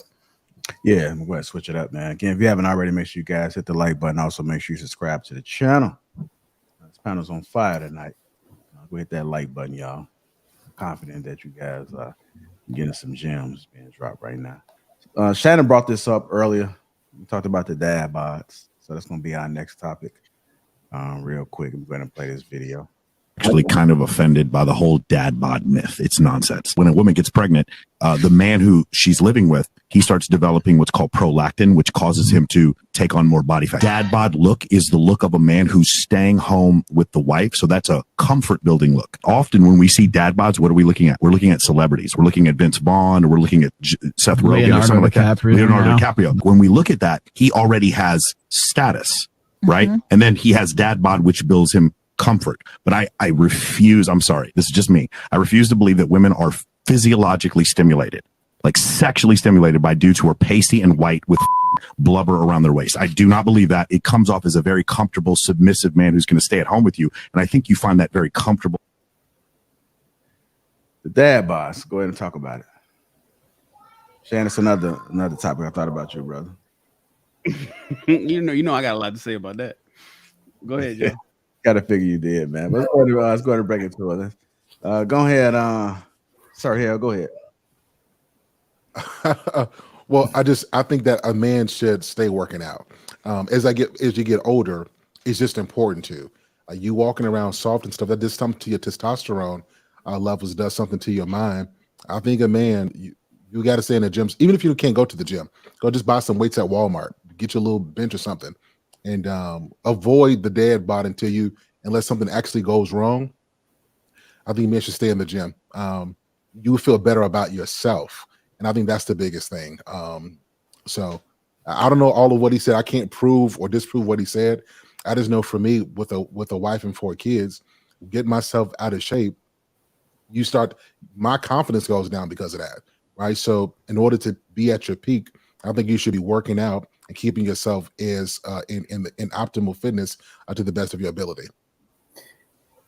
Can I ask a question about that? Is that video trying to say that a woman likes a man to form a dad bod so she don't have to worry about any competition from other women because he's falling off? Is that what that JR was kind of saying in that video? Like, there's the rich man who may get the dad bod when he's established, but then there's the man who gets a dad bod when he becomes his woman's step stool. She's comfortable. And I'm asking that because I've been in situations before where women wanted you kind of be your lesser self than your higher self, so she didn't have to worry about losing you. In my business, there's men that I hire from the Philippines where their women won't let him make a certain amount of money because they're afraid that he'll have more options and be able to get more women. So they'll cut down his hours they listen to the women because they want to still invest in families. They want her to feel comfortable. She wants them to feel comfortable. But they're literally asking me, well, I can't make, if I want to give a raise, I can't make that much money. My wife says that I get more options and she's afraid of losing me. So the video isn't saying that. The video isn't saying that, but that is what you're deducing accurately from the video. What he's saying is basically in the video that women that claim they want a dad bod, the women don't say why they want one. They just say that they think it's sexy. He's saying bullshit. Naturally, physiologically, that's bullshit. Right. Go ahead. On with that. What he's saying is that the reason why a woman would be okay with you gaining weight once you're with her is because she sees it as women are going to be less attracted to you, right? That means that she knows that when you are in shape, that women are attracted to you because she was attracted to you based on the same physical prowess that you had. That's an interesting perspective. I can see that that makes sense though. If I gain weight, then as Sir Hill says, like my confidence will go down. When I lost my late wife, like I gained a lot of weight, right? Because I just was eating and everything. And then talked to JR, he's like, bro, you're gonna have to get in shape, bro. You're gonna be out in these streets, right? And I was like, okay, so let me go ahead and work out. I worked out and my confidence changed as well as my options changed as well. And so now that I'm in a relationship, me personally, I see myself getting comfortable. And then I felt myself be like, nah, bro, this ain't what I want. Like I got to get back to where I was because that gave me the confidence and the energy as well. That Chris Brown theory I just told y'all. She don't want you to be Chris Brown no more. But the other thing is, if you out of shape, now you can't have standards for her. Yeah, that's funny. Like, I think that's another big thing. Like if you get out of shape, you can't say get up and go to the gym to her anymore because now your standard is that, and she could always point back to you. Well, you ain't in the gym. That's what I'm saying. Like, you got to point, dude. Because that a woman will pull that card. You ain't in the gym, so what you telling me? I need to be in shape. You got titties too, like ma'am. First of all, that hurt a little bit, right? So I think men have to stay in the gym. You got titties too. Yeah, like, you know what I'm saying? So that's a great point. And so they want us to be out of shape so they can be out of shape. Why they keep they want to feel sexy, and they go to the gym and see another dude who buff. You see what I'm saying? And then they go cheat with the dude, they workout trainer. That's what I'm saying. Like dudes, like you can't listen to what a woman says she likes and what she wants. That stuff changes. She might like that this month, and then the next month she likes something completely different. Like you have to have a regimen for yourself and keep that regardless to what she feels, because I've noticed what a woman prefers today might not be the same thing, and typically it's relative, right? So if she's going to be out of shape, eating Twinkies and Klondike bars and popsicles and soda and honey buns and Krispy Kreme and crispy treats and tricks for us. You see what I'm saying? If she's gonna be doing that, and you're not like that, and you're there eating salads, now you're making her feel bad. You see what I'm saying? And so it's just easier for both of y'all not to be in the gym. That way, nobody can hold anybody accountable. And that pressure that Eric was talking about. That's all that, man. If you work out, you pass 88% of the rest of the population, right? You up on them already as far as attractiveness. And plus with us, man, y'all know we got we have histories of heart failure and high blood pressure. Just take care of your damn self, man. It ain't even about what the woman looking like. It's about you taking care of your body. It's the only one you're gonna get. The number one thing to do to prevent all this dad bod shit is to make sure you get your ass in the gym as a man and choose a woman that is already working out also. So even if you start slacking off on going to the gym, she's already been going to the gym. So she's going to cause you to get up and go to the gym because she's going to the gym. So if you make sure that you got a woman that has the same or either a better lifestyle than you, eating right and being healthy, you ain't got to ever worry about having a dad bod because you're going to see her getting up, going to the gym every morning. She's just, because a woman to a certain degree is a part of your inspiration. So make sure you get a woman that can inspire you to make sure you don't fall off when it comes to working out and stuff like that. But if you got a lazy ass woman that don't go nowhere and always eating all this bullshit, at some point, you can turn around and get lazy, and she's going to help you be lazy. The last thing a man ever needs is a woman that helps him become lazy. Leave these lazy ass women alone. Get you a woman that is busy, that is up in the morning working out more than you are, because she's going to keep you on your shit. Dad bod. I mean, I said dad bod. Humble dad. Humble dad, you was about to say something earlier, man. Well, I think we cut you off. Yeah, I don't remember. It's okay. Mr. Lego probably did it, but it's okay. Come on. I did not. That was Sir Hale. It wasn't me this time. I'm with you. I'm with it. It was Mr. Lego. No. I'm with you. No, but like, actually, Lego, you on point with that, man, because again, I think we talked about it a little bit earlier, but like that is actually a part of the purpose for most dudes that's on it, right? Like, especially as you get older, like you keeping yourself in some level of shape that's cool with how it looks, but real talk, the older you get, it's like, man, it's about longevity. It's about, you know what I'm saying, being here, being coherent, being on point. You know what I'm saying? Younger, yeah, it's about taking your shirt off, running around, everybody hollering at you. Oh my God, you know what I'm saying? And everybody wanting to do their thing. But the older you get, man, the thing about it is that, man, you want to be right. And if you went to the doctor a couple of times and they tapped you on the shoulder and told you need to lose a couple of pounds and you need to do this and you need to do that, you know, you need to be able to have someone that's on that same page as you. Like you just said, Mr. Lego, it's got to happen. And sometimes real talk, and I'm just speaking from my own experience, I'm not motivated every day. Like I'm look, as much purpose as I got, I don't want to go to the gym every day. I don't. Sometimes I do want to dig into that doggone half-gallon of ice cream. Come on, Eric. Bluebell is real. No, that Bluebell demon is real. We too old to be eating children food, man. Fuck, come on, man. We can't be sitting around eating ice cream and shit. Look, I'm real about mine. Look, that's what eating that shit when we was 9 years old, bro. But listen to what I'm about to tell you. Now I'm finna really hit you with something. That's what makes working out so good for me. Because if I can put down the things that are tempting to me and I can get to a certain place, then I feel damn good about myself because I know how hard I work to get to where I am. So, you know, that's what I'm saying. Like every scale has a balance, right? Think about that. So, something tempts you, Mr. Lego. You sitting up here, oh man, I don't eat nothing. Dude, so there's no food out there that tempts you. That's what you I went to the gym today though. So I you didn't answer the question. Not his question. Yeah, you didn't answer the question. That was not his question. Did he answer the question? When I he didn't answer the question. You got to answer the question first. Eric, hold on. Just give me a head nod. Can I Did he answer the question? I earn the right to eat bullshit because I've been to the gym today. That's not the question. That's not the question. As a man, you got to earn the right to do whatever What's your cheat meal, Mr. Lego? What's your cheat meal, Mr. Lego? What's the cheat meal? What's your cheat meal? Just answer the question. Cake. There you go. Pineapple cake. Cakes and cake.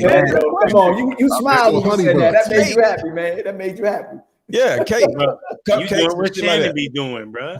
But my ass went to the gym today. I did too. That's all I'm saying. I earned the right to eat that cake. I did too, but I sure was at the store and I walked by that doggone ice cream aisle and I was like, damn. Come on, what the like, I want to grab that, but I did not grab that. We gotta put the ice cream down. Like it's certain things, just as adults, we just never eat again.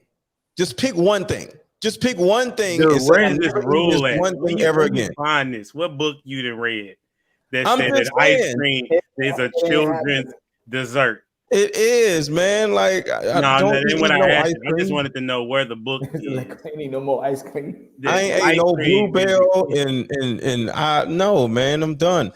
Look, so if I want to take ice cream is out on a date and get her an ice cream cone while we was walking, we two kids. That's what you're telling me, right? That's like on a date. You said the tub of Bluebell ice cream. The last time I've ate out of one of those little tubs of Bluebell ice cream, probably when I was like 17. No, man. Come on, man. If it's a date, that's a different story. But you can't have all that shit in your refrigerator. All right, let's go ahead and get back to these dad bods. Let's go ahead and comment through. Anybody else want to add on to this dad bod? Shannon, you said you had a lot to say about it. All right, so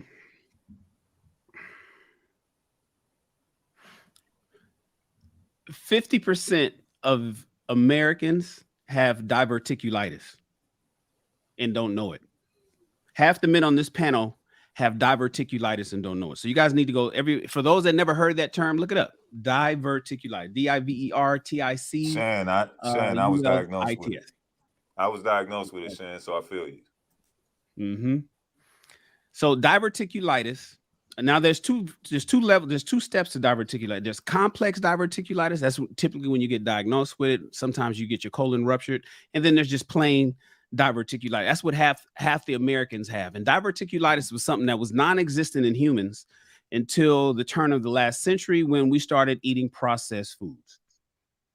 Processed foods and sugar created a medical condition in Americans particularly because we started eating the bullshit in the American diet, and now we have diverticulitis. What diverticulitis is polyps. I mean, it's like pockets in your colon, and just look it up and you will learn about it, right?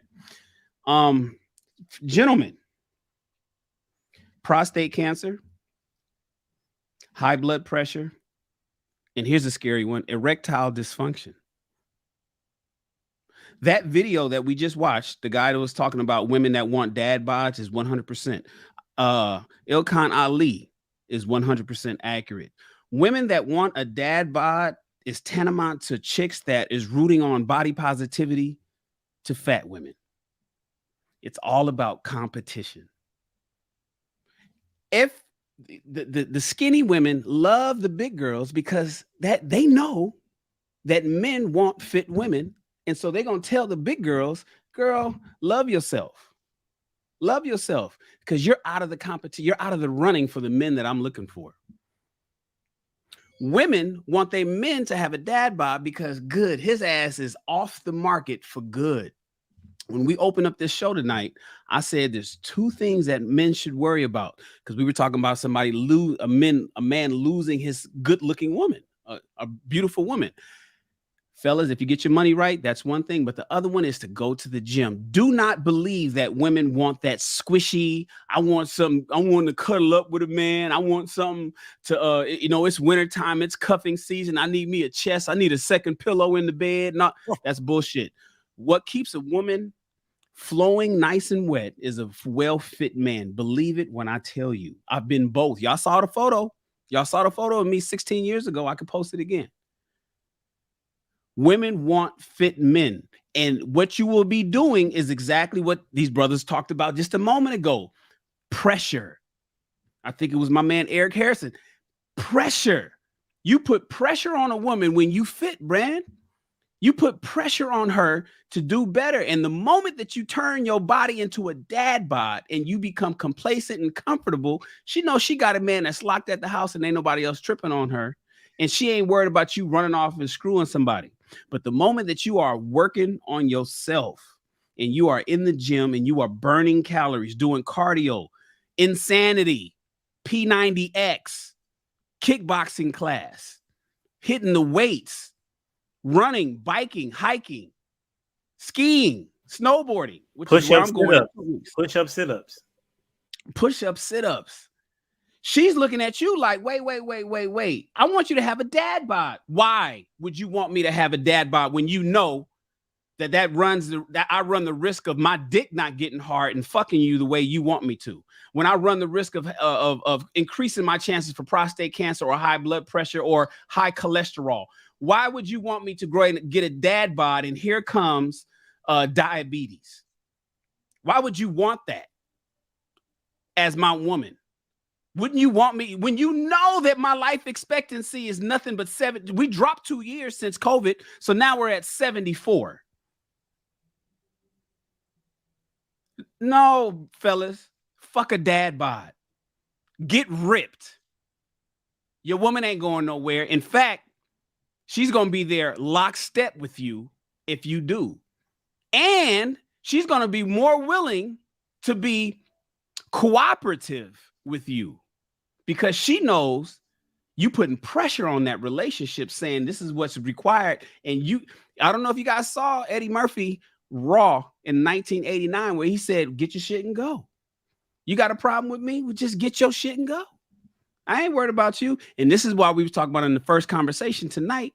If you got your shit together, fellas, since this is king talk, so we talking to the kings and the kings in the making.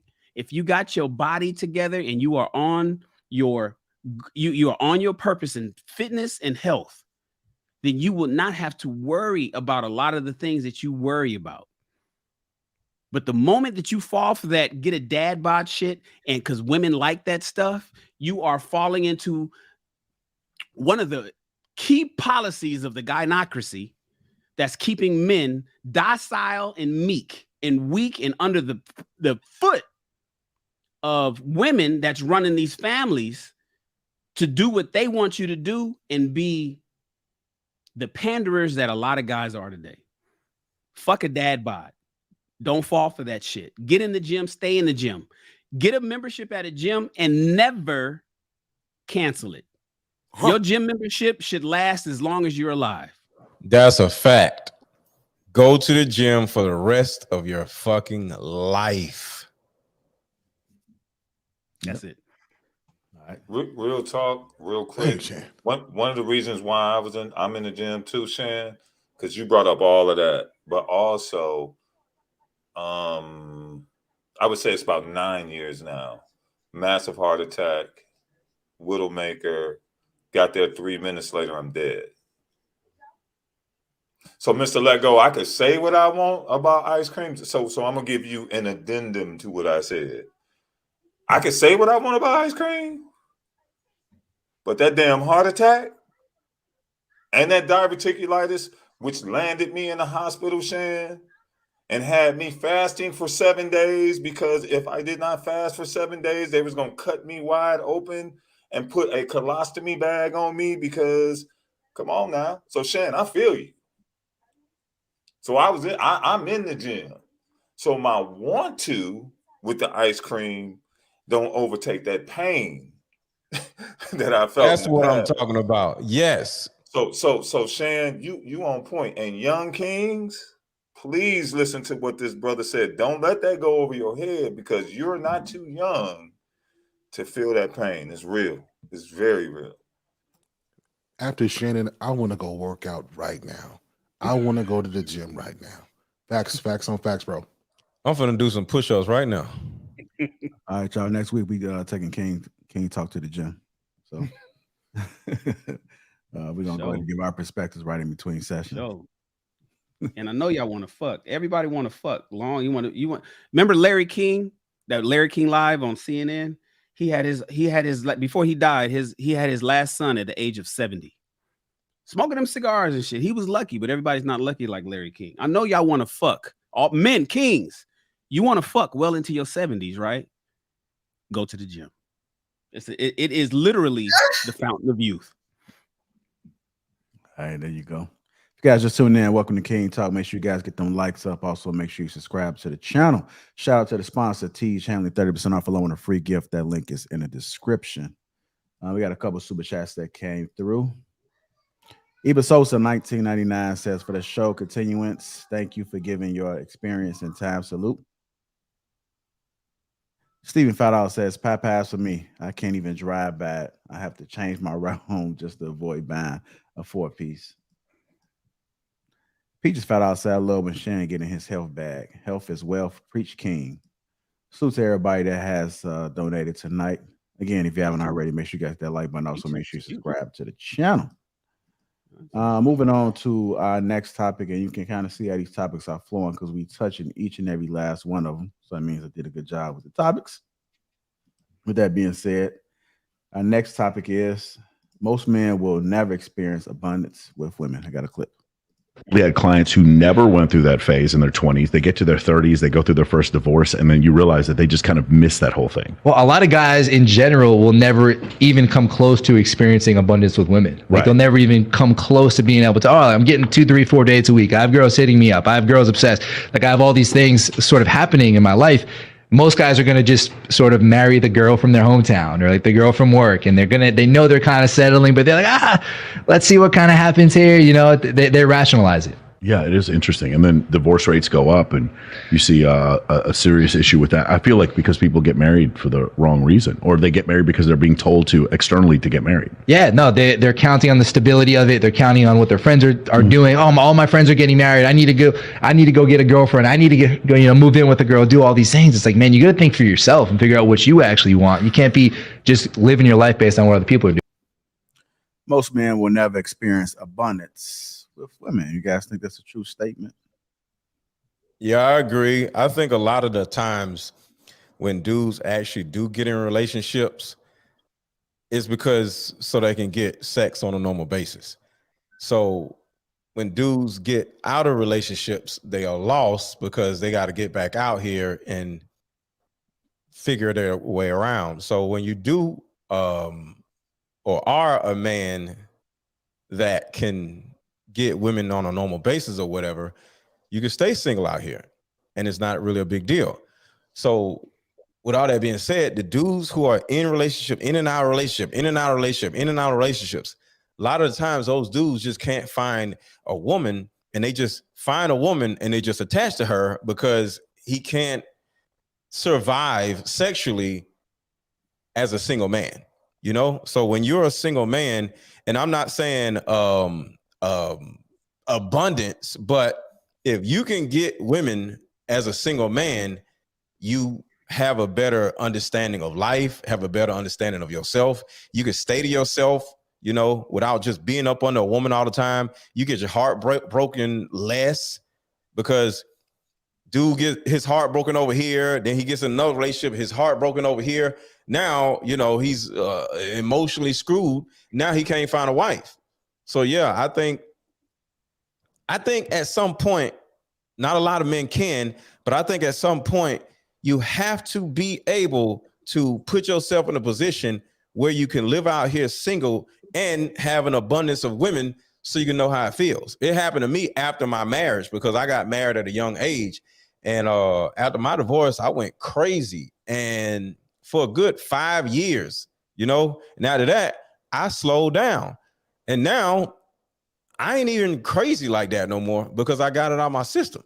I think a guy has to get it out of his system. So if a man does not have at some point get an abundance of women or take advantage of that feeling, I don't know. I think he's going to end up being a cheater when he does find a woman. All right. Let me get Ali in there. I know you've been pretty quiet. I'm get Sir Hill next. Well, I want to be specific about this. Are we addressing the fact that marriage is starting to be not important to the men? Is that what the video is showing? And they didn't go into details of why it's not being important to men, but I would think our salute, men and women are put on earth to be with each other. But I think even in the video, it don't go into detail of why we're not coming together. And it is the quality of men and women that are being produced in society based on the way we're being conditioned. So the men, even if the men are getting what they want, the way we're conditioned on, you know, going after women like Sir Hale was saying, the women who look beautiful, the women who have sex, supposedly sexy. When we end up getting them, they didn't end up being a good quality woman. We're not even happy with that woman. The same thing with a man. She can get that high earner with a Lambo, and she's not happy with him either. So if on both sides of society, we're both being conditioned to like something that we naturally don't like in a way, well, to sustain a relationship, we're just going to fall apart. Society's just getting worse. You know, we're going after material possessions, fake statuses, and the title of this live, superficial relationships versus investing in high quality people and families. Go ahead, Sario. Yeah, so my take on this is a little different. I just think that in today's world, everybody wants everything now. So I want the big house, you know, if they get married, I want the big house, give it to me now. Give me the expensive car, I want that now. The great marriage, I want that now. The beautiful family, I want it now. And we have not, in terms of like, I'm 35, so people around my age range, we haven't been taught to cultivate anything, right? As soon as it gets difficult, it gets a little bit rough, we just bail and go find somebody else, and hopefully they got some stuff, and we skip steps. And I think the big thing for us is understanding that anything that's worth anything takes time. You have to cultivate that. You have to build a great marriage. You have to build a great family. You have to build a great life. You got to build it through the difficult times, build it through the easy times. When mama dies or when daddy dies, somebody's diagnosed with cancer. You have to continue to build. And I just think that we've lost sight on that. And as soon as it gets rough, or we go, somebody has a health concern, or somebody's libido goes down, we just run because we think it's over, because we haven't been taught to hang in there and work through stuff. So I think all that ties into why men don't want to get married, because if we do, we're probably going to lose a lot of stuff, right? So I'd rather protect my assets and have the benefit of relationship than to put myself at risk for that. And I think women operate from a place of fear as well. They want everything right now as well, because I think consumerism has been pushed on women much deeper than it has been with men. And so give them the bags, give them the clothes, the shoes, give them the status and the looks, feed the appetite for attention. And now you've got two people who can't work together because we're pulled apart from the material stuff in this life. And so, like I said, all that to say is I think men and women don't know how to build things together. We want you to be there now. And that's just not the way that successful marriages and relationships work. All right, go ahead, Ricky. Let me get your take on this, sir. I was just reading the ticker. Like, most men will never experience abundance with women. Are we talking about abundance with women or abundance of women? Oh, that's a good question. I was thinking it was abundance with women. Can you say that again, Ricky? Of women. The video was more so of women, Ricky. Yeah, that's what I'm asking. I'm asking for clarification. Yeah. Typo. Okay. Yeah. So if it's a abundance of women, man, I mean, I think that's what they said. That's a fact, right? If you get a good one, you try to lock it down and understand that it's requirements of monogamy, right? So I just think it's facts. You know what I'm saying? But I also don't think that because a guy have an abundance of women that prepares him down the line either. You see what I'm saying? That's just him going through chicks. I mean, it's up to him if he learned from it and, adopt different experiences and different personalities, right? It's guys, I'm just being honest, like, I know dudes that from forever, right, still running through chicks, and I'm about to be 50. You know what I'm saying? It's not like it's going to automatically something they pick up. That person got to want it, right? But I think, like, not really. Most dudes don't. You know what I'm saying? I mean, people want to say, the average guy or the standard guy or whoever, right? I mean, like I said, most dudes don't get that many women in their lifetime. They just don't. They just don't. Whether it's being socially inadequate, you know what I'm saying? Something wrong with them. They mama's boys or however y'all want to name it. You know what I'm saying? The gamut, the whatever, right? I don't think a lot of men, I honestly believe, in my personal opinion, that a lot of men don't experience abundance with a lot of women. They don't. They don't. So you think that helps that man or hurts him when he doesn't have an abundance? No, I think it depends on that man, Mr. Let Go. I think it depends on that man and how he uses those experiences. You see what I'm saying? Like I said, there's some dudes who've been with one girl, they, from high school up to now, and hey, they're a lot better men than some of the men I know. You know what I mean? But it's some dudes that ran through a lot of women, and then when they finally got to the one that they was ready, but it's also some that was just running through women and they got married and they still running through women. You know what I'm saying? So I just think it honestly depends on the man and how they handle it and what they're looking for in that individual standard. I don't want to pigeonhole no dude because it's totally relative to what they want and what they want to go through. All right. What's your thoughts about it, Eric?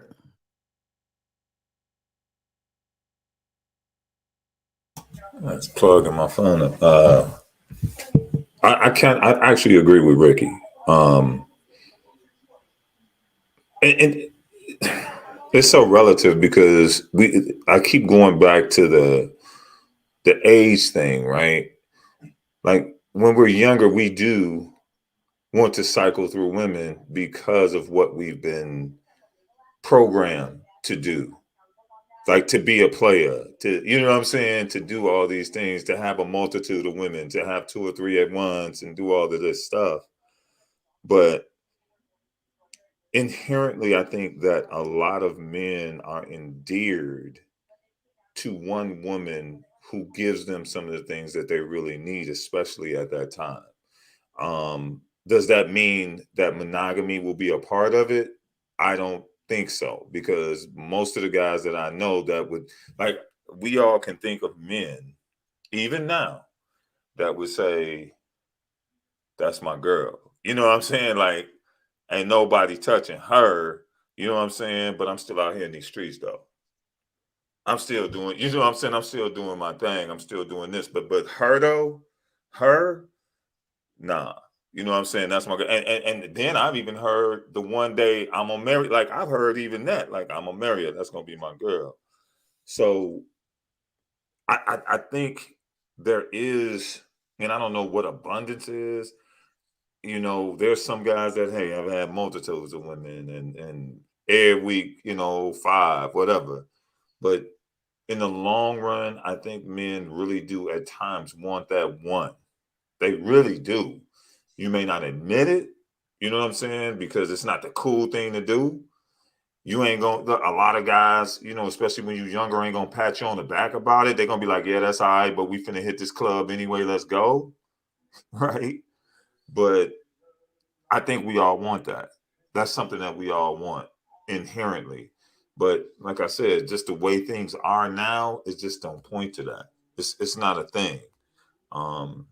But Ricky, I think you just hit it on the head, man. It's you know, and this ain't popular. And you look, Shan, you always talk to the young kings, right? Young kings, they want to hit everything that's moving. They do.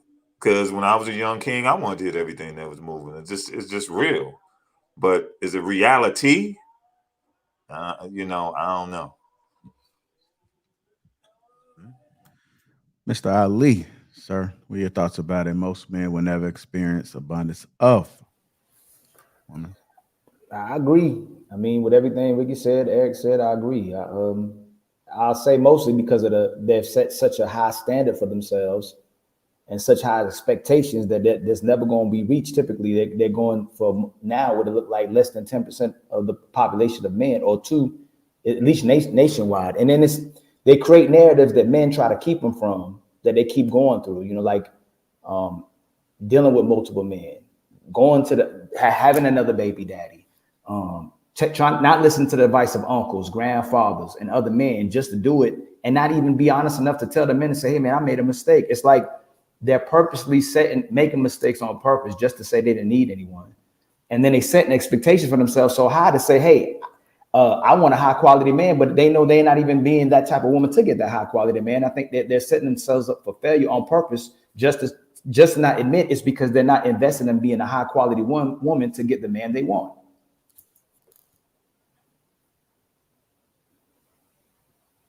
All right. Is anybody else that has anything different or something they want to add on to it? I know a lot of guys been agreeing on this. Well, I would say this, maybe the unpopular opinion, I don't know, but we were not designed to have an abundance of women. If you look at it from a biblical perspective, and even a lot of religions don't look at it as a man having a lot of or an abundance of women. It is something that we have kind of created ourselves because we can't control our urges. And so I think it does affect men just as much as it affects women to have a lot of sexual interactions with women, because that means you can't control yourself. That also means that you are devaluing that woman. And it also means that you're devaluing yourself, because you're saying, I got to go chase my nut more than my purpose, right? So I would say that most men will never experience an abundance of women, but we also was not designed to do so. All right. Let me go ahead and retire this. Let somebody else want to add on to it. If you guys just tuning in, welcome to King Talk. Make sure you guys get the likes up. Also, make sure you subscribe to the channel. Now it's time to get to the meat of the conversation. We know the ladies like the meat. Ow. With that being said, let me go ahead and get into these super chats real quick. We got a couple of them that came through. Express says for the 199 for the gentleman on the panel. Salute to you. Appreciate that. Fatty with the 1, 2, 3 test. I know he's trying to figure out what's going on with his other account. So salute to you, sir. Thank you guys for the super chats that's come through thus far. Also, shout out to the sponsor, T Channeling 30% off along with a free gift. Make sure you guys click that link in the description. That's the only way you're able to get that opportunity to get the gift and the discount. So make sure you click that. I am frozen. I don't know.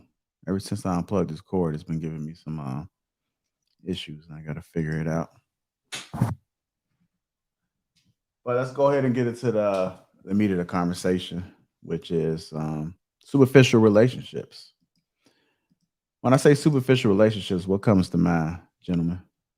Just a few answers. You guys thinking about women, men? What? Across the board. I think across the board. Across the board. Yeah. Business. Across the board for sure. Yeah. Okay. I ran it by a few people earlier, and they said, they thought about relationships, women. And I said, no, you got superficial relationships with men as well. Let me go ahead and play this clip to give a little bit of context. I'm pretty sure the thumbnail gave a little context, but here we go. Shit wasn't built on no solid foundation. It wasn't built on no substance or nothing genuine and none of that stuff. Like we really know each other, we met each other. Now the friendship be made. You met somebody, a month later, 2 months later, that's your day one. It was superficial relationships. It ain't even based, no solid foundation, no real foundation, no real trust. Like we really been through something together. None of that. The new friendships is like, oh, you fly, I'm fly. You get money, I get money. Let's kick it. Let's be cool. Let's run around together. Let's do this, then the third. And then when shit happened, everybody like, damn, these easy. That's why things are so easy to fall out now. People fall out so quick. The littlest things they fall out because they never really been through nothing because they're really not really friends. I'm talking about they situational friends. It's a situation. The situation is lit. We could go out together. We could kick it together. We could do this together. I could get this from you. You get this from me. It's a momentary thing, but we ain't dealing with the hardship together. Superficial relationships, they ain't built off no solid foundation. It's just like that. Superficial relationships. We're coming to you first, Shan. What are your thoughts about that, sir?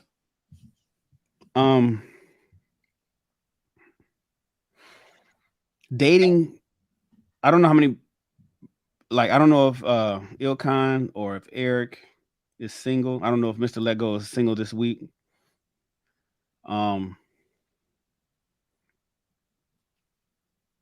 But the dating scene out here now, man, when Wallow from $1 Million Worth of Game is talking about superficial relationships, it is, you wonder, okay, you know what it is? We are dating today is learning how to break up with somebody. And that's why it's so easy. That's why people are so quick to run to the divorce court, because through our teens, typically through our 20s, we are conditioning and teaching each other how to get rid of somebody. We hook up, we go to the club, we go to the park, somebody maybe connect us with somebody, we hang out, we end up fucking, you fucking for a little while, and then you fucking a lot in the beginning, and then the sex starts dying off, and then now you got the term ghosting.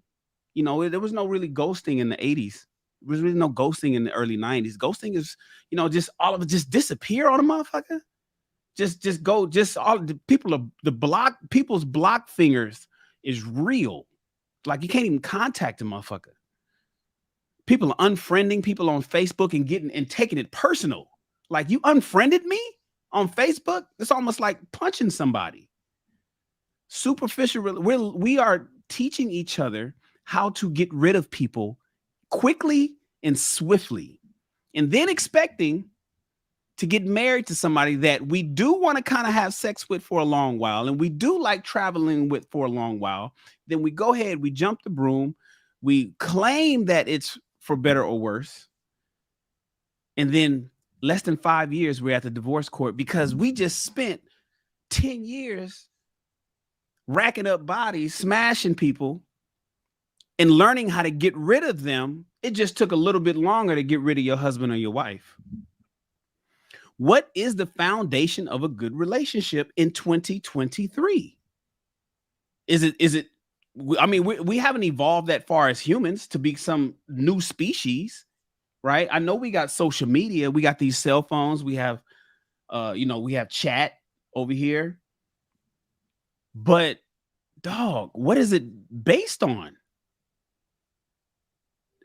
Do we even get along with who are people who vote for Trump dating people who voted for Biden or voted for if you're Republican, are Republicans dating Democrats? Did you get the vaccine? Where you got people who saying I ain't fucking with you because you didn't take the vaccine. You're not vaccinated. Oh, I can't fuck with you. You don't know nothing about them. That could be the love of your life. That could be the perfect person for you who have everything that you need, but because they didn't take the jab, you're not fucking with them. You got people who say, "Oh, I'm a vegan and I don't mess with people who eat meat." Superficial relationships is, and to be honest with you guys, and shout out to the people who's married, brothers like Ricky and Sir Hale, brothers like Humble Dad who's on his way. Shout out to people who's in a solid relationship. You guys do not understand how much of I don't want to say lucky, how you don't understand. Maybe you do understand, but let me be clear. You are so blessed to have somebody to go on this journey of life with by your side, because you don't know whether you rich or poor. You don't know if the woman that you fucking with or the man, for the ladies, is with you on some superficial bullshit, transactional. I'm just here because you help me with my business and I help you with your your acting career or whatever it is, whatever superficial reason it is. To be honest with you, that's all I'm really seeing these days, man. And I don't know if it's gonna let up. I don't know what to base it on. I don't have the answers to this one, but hopefully one of you brothers do. I'm all ears. Well, I want to say this. I'm blessed to have great relationships with like two of my best friends. We all kind of like got married somewhat the same time. They still married. I'm not, right? We still cool to this day. So that's a beautiful relationship, right?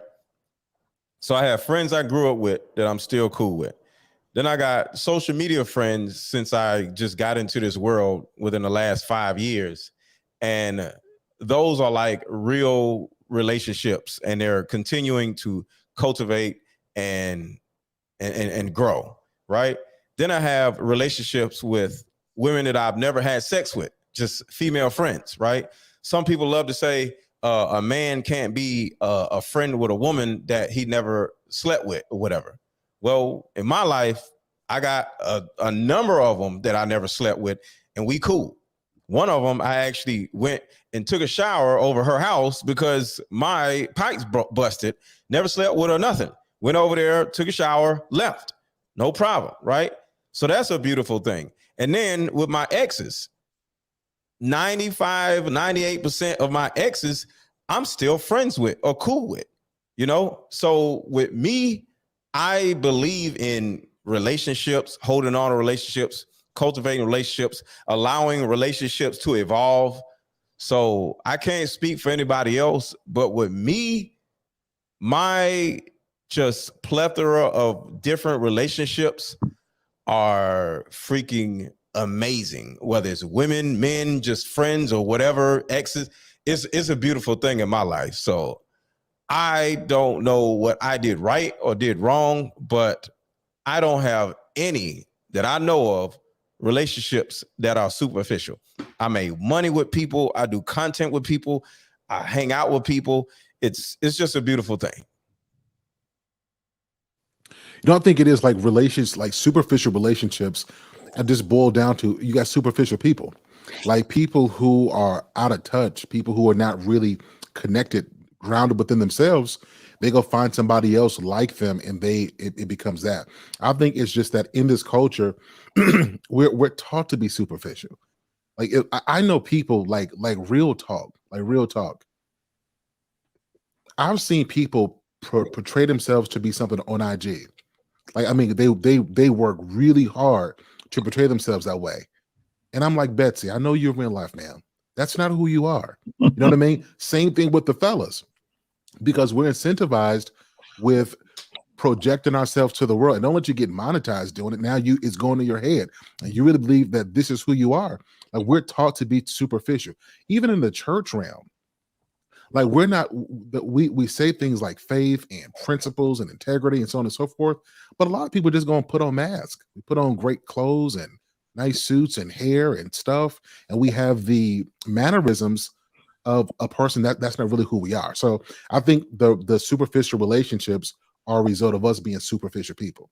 And I think if we were more real with ourselves, you can't be around superficial people because that's not who you are. So like I said, I judge people by how many friends they say they get. You got a bunch of friends, you not real. You not thorough. I'm just keeping it honest with you. That too. I'm just being honest because, like, for one, people call friends that ain't nowhere near y'all friends, bro. They ain't y'all friends. You wouldn't know that y'all ain't went through nothing, just like old boy said. I mean, I guess it makes sense now that y'all hear from him, but I've been telling y'all this since day one. You know what I'm saying? Real relationships cost you something, baby. Real relationships cost you something. I don't know where y'all get in y'all head that everything's hunky-dory and bunny rabbits and rainbows. Right? It don't work like that. If you got a relationship like that with somebody, it ain't real. Because your friends gonna tell you about yourself. And you should be able to tell your friends about themselves if they not on point. Right? But like I said, the truth of the matter is 90% of y'all fake as fuck. It's what it is. All y'all rich and well-to-do and shit ain't got roaches in your cereal and all this other shit. That's none of y'all. Nope. It's none of y'all. Never in my life have I seen so many people so much better than me, bro. Never in my life, on my wildest day, could I ever wish to the Lord up high, thank you, white Jesus, that I would met so many well-rounded, well-to-do black people. Y'all liars, bro. Y'all some cold-ass liars. Y'all liars, bro. No, it's not that roaches make you real. I'm saying everybody act like they don't have their own shit. Everybody act like they above it. Like the shit we talk about and I talk about and I keep it thorough with y'all. Y'all like, nah, that never happened to me. We all go through something. We always, everybody got their own shit, bruh. And that's all I'll be telling y'all, right? But like I said, y'all expect people to come into a relationship perfect. What? Y'all sit up there and let somebody sit in y'all life and don't even test them. And then when the real tests come and they fail you, you looking at them like they crazy.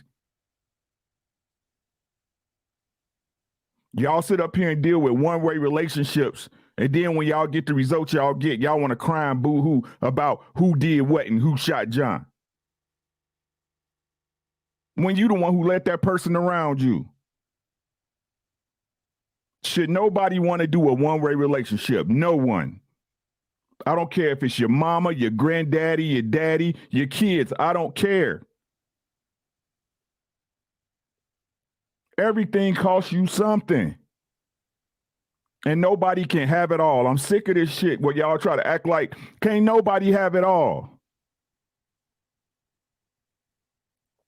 Wouldn't know a friend if he smacked you in your face, bro, when you needed it, man. Get out of here, man. Get out of here, man. My cipher small like a Cheerio, but y'all don't hear me, though.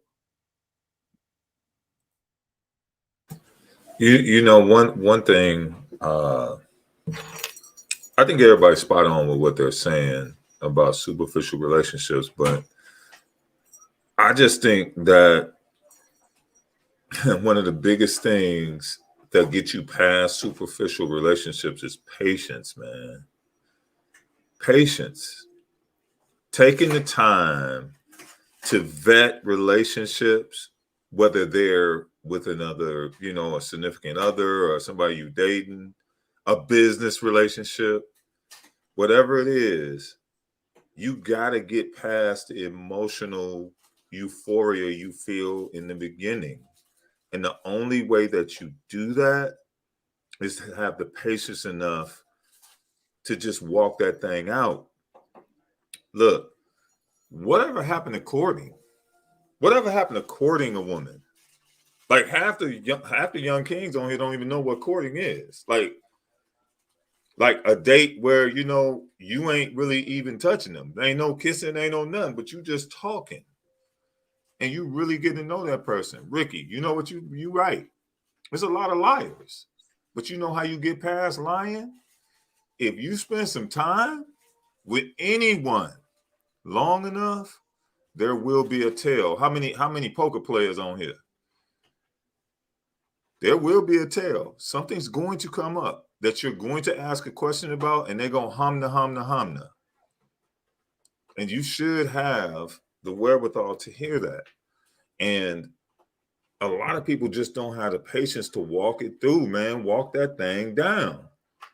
Because, Sir Hale, you said it. Microwave society, microwave relationships. We need it now. We need the house now. We need all this now. And my biological clock is ticking and everything is going so fast. And we don't take the time to vet things. Like, we don't even vet, like, and we talk about relationships with people and women, but let's talk about our superficial relationships with our money. We don't even take the time to vet things with our money. We'll throw our money at anything. We'll see something on the internet. We'll see something on Instagram and somebody will say, hey, you know what? I'll help you do this and that for $47. And so many people spend that $47 and don't even know who that person is. They don't know if they really a doctor such and such. They don't know nothing. They just say, oh, man, that sounded good and that tickled my fancy and I'm going to spend $47. We don't take the time and have the patience enough to really look at something and see what it really is. Once you do that, a lot of times it's easy to make a better decision and you're not making an emotional decision. And we all know what emotional decisions get you in the long run. I mean, that's good. I mean, all I'm going to add is that superficial relationships are a waste of time. Because if you're only here for what it is that, well, I'm sorry, I'll take it back. I looked it up about superficial relationships, and the main thing that it came across was that it's relationships that's all about what's on the surface. There's nothing about me trying to get to know you. It's nothing about if I care about who, what's going on in your life. It's just a matter of, as someone already alluded to, it's a transactional type of relationship. And sometimes those are helpful, but when you want to build a network, I know those that are business minded, your net worth is your network, right? It's about who you know that can get you into spaces that you never get into. And those are established through building relationships. I'll give you a case in point. For those that don't know, I was a school teacher. And I was a school teacher for 11 years and a college adjunct for about 8 years. And when my late wife passed away, all the relationships that I had built with people, I didn't even know that I had built them with them, but they began to come out of the woodworks and started like providing financially, daycare. I mean, it was just out the wazoo of what it is that I received and my family received just by the network that I had built, right? And so if I had superficial relationships, then I would say that none of that would have taken place. I mean, I didn't have to pay for a thing for about three months, maybe 4, right? Just because of those relationships. And so I would challenge individuals to, as Eric so eloquently put, to vet the people that you're with, that you're aspiring to be with.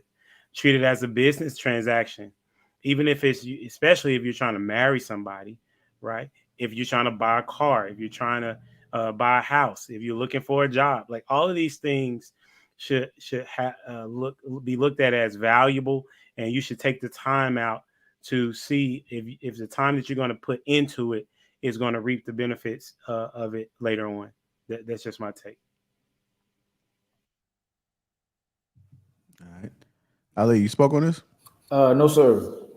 I mean, just going back off of Ricky being saying it more bluntly, I just take a different course, even though he's bluntly truth. How many of us, I mean, just challenging each other, how many of us really come across people who real? And not only that, you know, even in who love each other versus loving material possessions, right? If I took this dollar and I said I'd give it to you, would y'all take this dollar? Everybody on the panel? Nobody? Most people wouldn't take free money.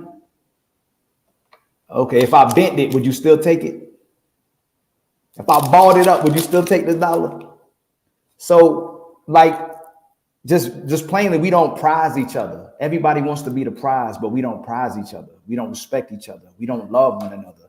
Our ego has manifested because of what's, and I'm gonna still say the way we conditioned. Our ego uses the ego to prioritize ourselves and to get abundance of something that has nothing to do with anybody else. So it's whoever cares less has most of the power now. Whoever has all the attention cares the less in today's time has all the power. And if you're looking at today's time, there's a matrix. But there's one thing you can't fool yourself is when you go behind these closed doors. You know if you real, if you fake. You know if you love people and help people, and if you don't love people and don't help people. And you know the person you have to connect to that accepts you for who you are. And you know the person that's real that accepts you for who you are as well. So most of us, like Ricky was saying, is fakes, but I'll call it we narcissists. A lot of us prioritize ourselves. It ain't got to be the negative. It ain't got to be positive. Whatever way you want to take it. There's people who can smile on your face. They narcissists. We just prioritize ourselves. And ego has taken over instead of us prioritizing each other. But the wake-up call is here. I lost all of y'all look like y'all got on fresh cologne and touch money, right? I lost all my grandparents. I lost all my aunts. I lost all my uncles. I have 2 parents. I hope they can live for 500 years more. And the people that I love. All this don't mean nothing to me no more. I'm just being honest. As long as I can be established and take care of a family, we have to get back to treating each other like the prize and human beings instead of being people who worship superficial and material things. That was well put. Go ahead, Eric. Yeah. Just one last thing. You're exactly right. And to piggyback off of that, this is real simple. And I say this all the time.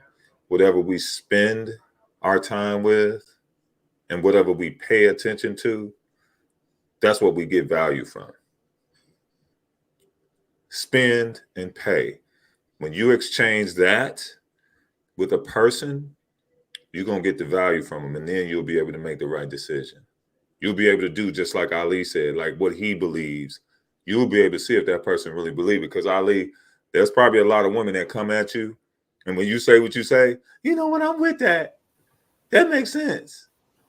But when you spend time with them and pay attention to really what they're saying, you're really going to get that value out of it. And it's going to get exchanged. And you'll see if they're really real about it or not.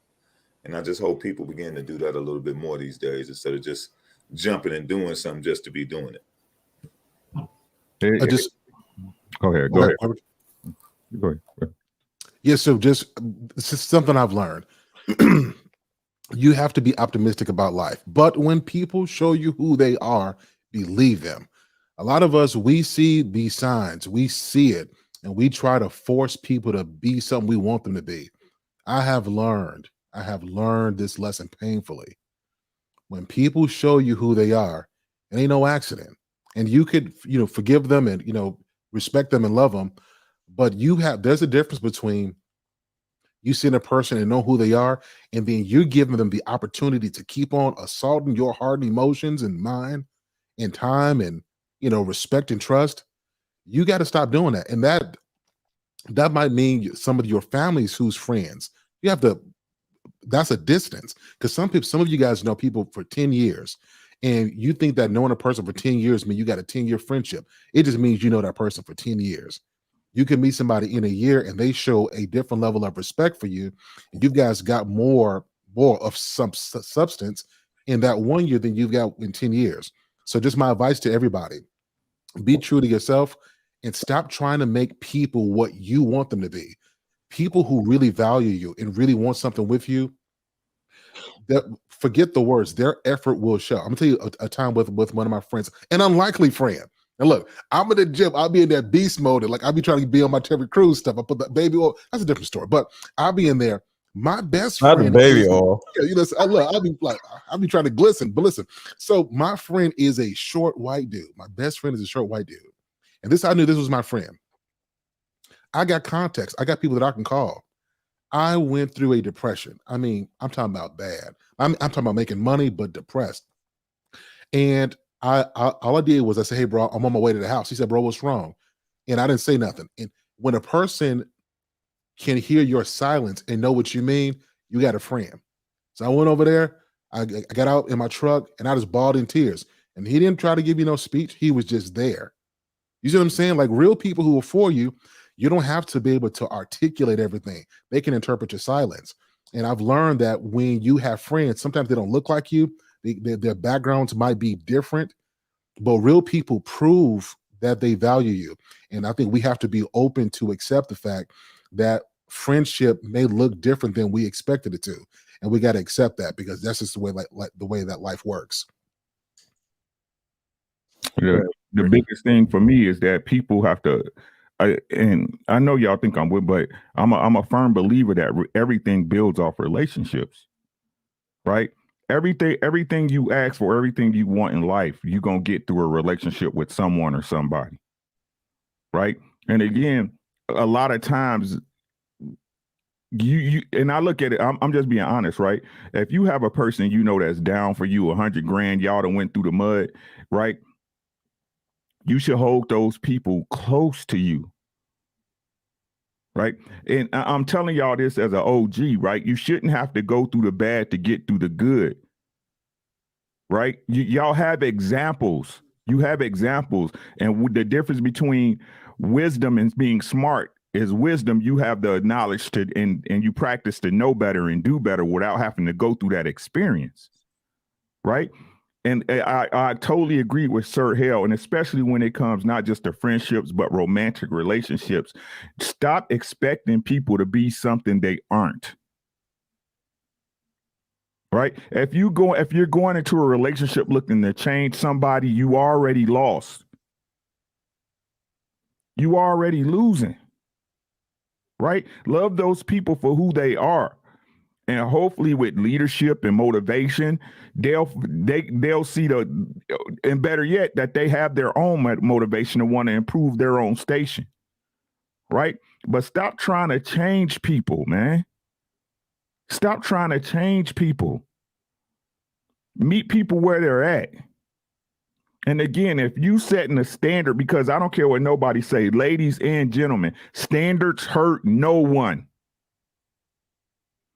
Having a standard does not hurt anybody. As a matter of fact, if you're being real and an adult about it, it actually helps you. It helps you save time. It helps you save it helps you save heartache. It helps you save effort.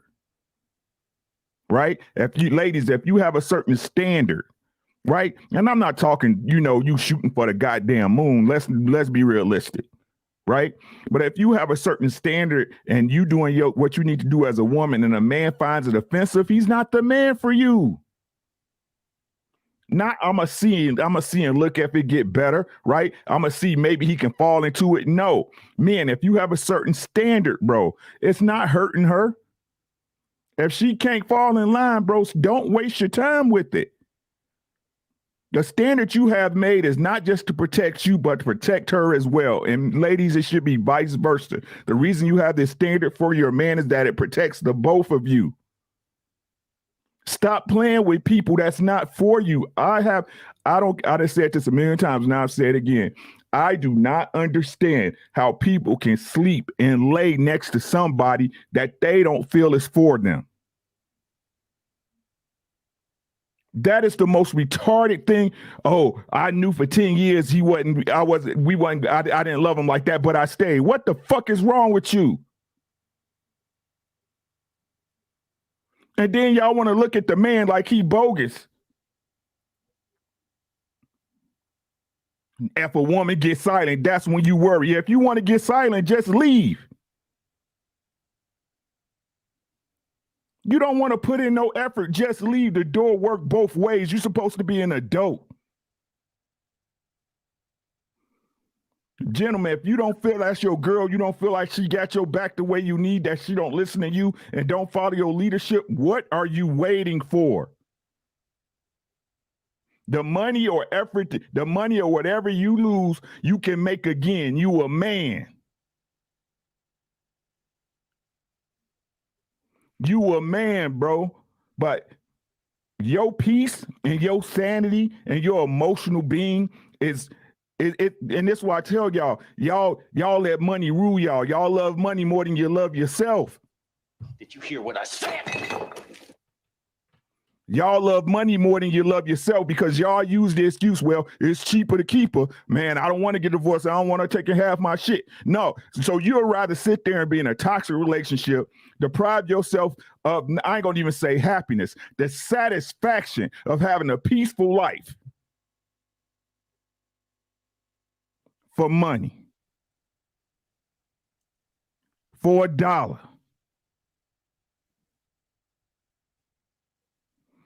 Y'all are cry, y'all won't cry in a Honda, but a cry in a Ferrari. A broke man can't fuck no other chick, but a rich man can. Did you hear what I said?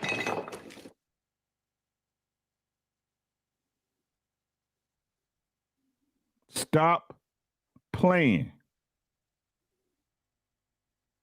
That's all y'all be doing out here is playing. Like tomorrow ain't coming. Any day you can get pulled off this plane of existence. Any day. You don't know when it's going to happen. You don't know. Stop playing with y'all time like that, man.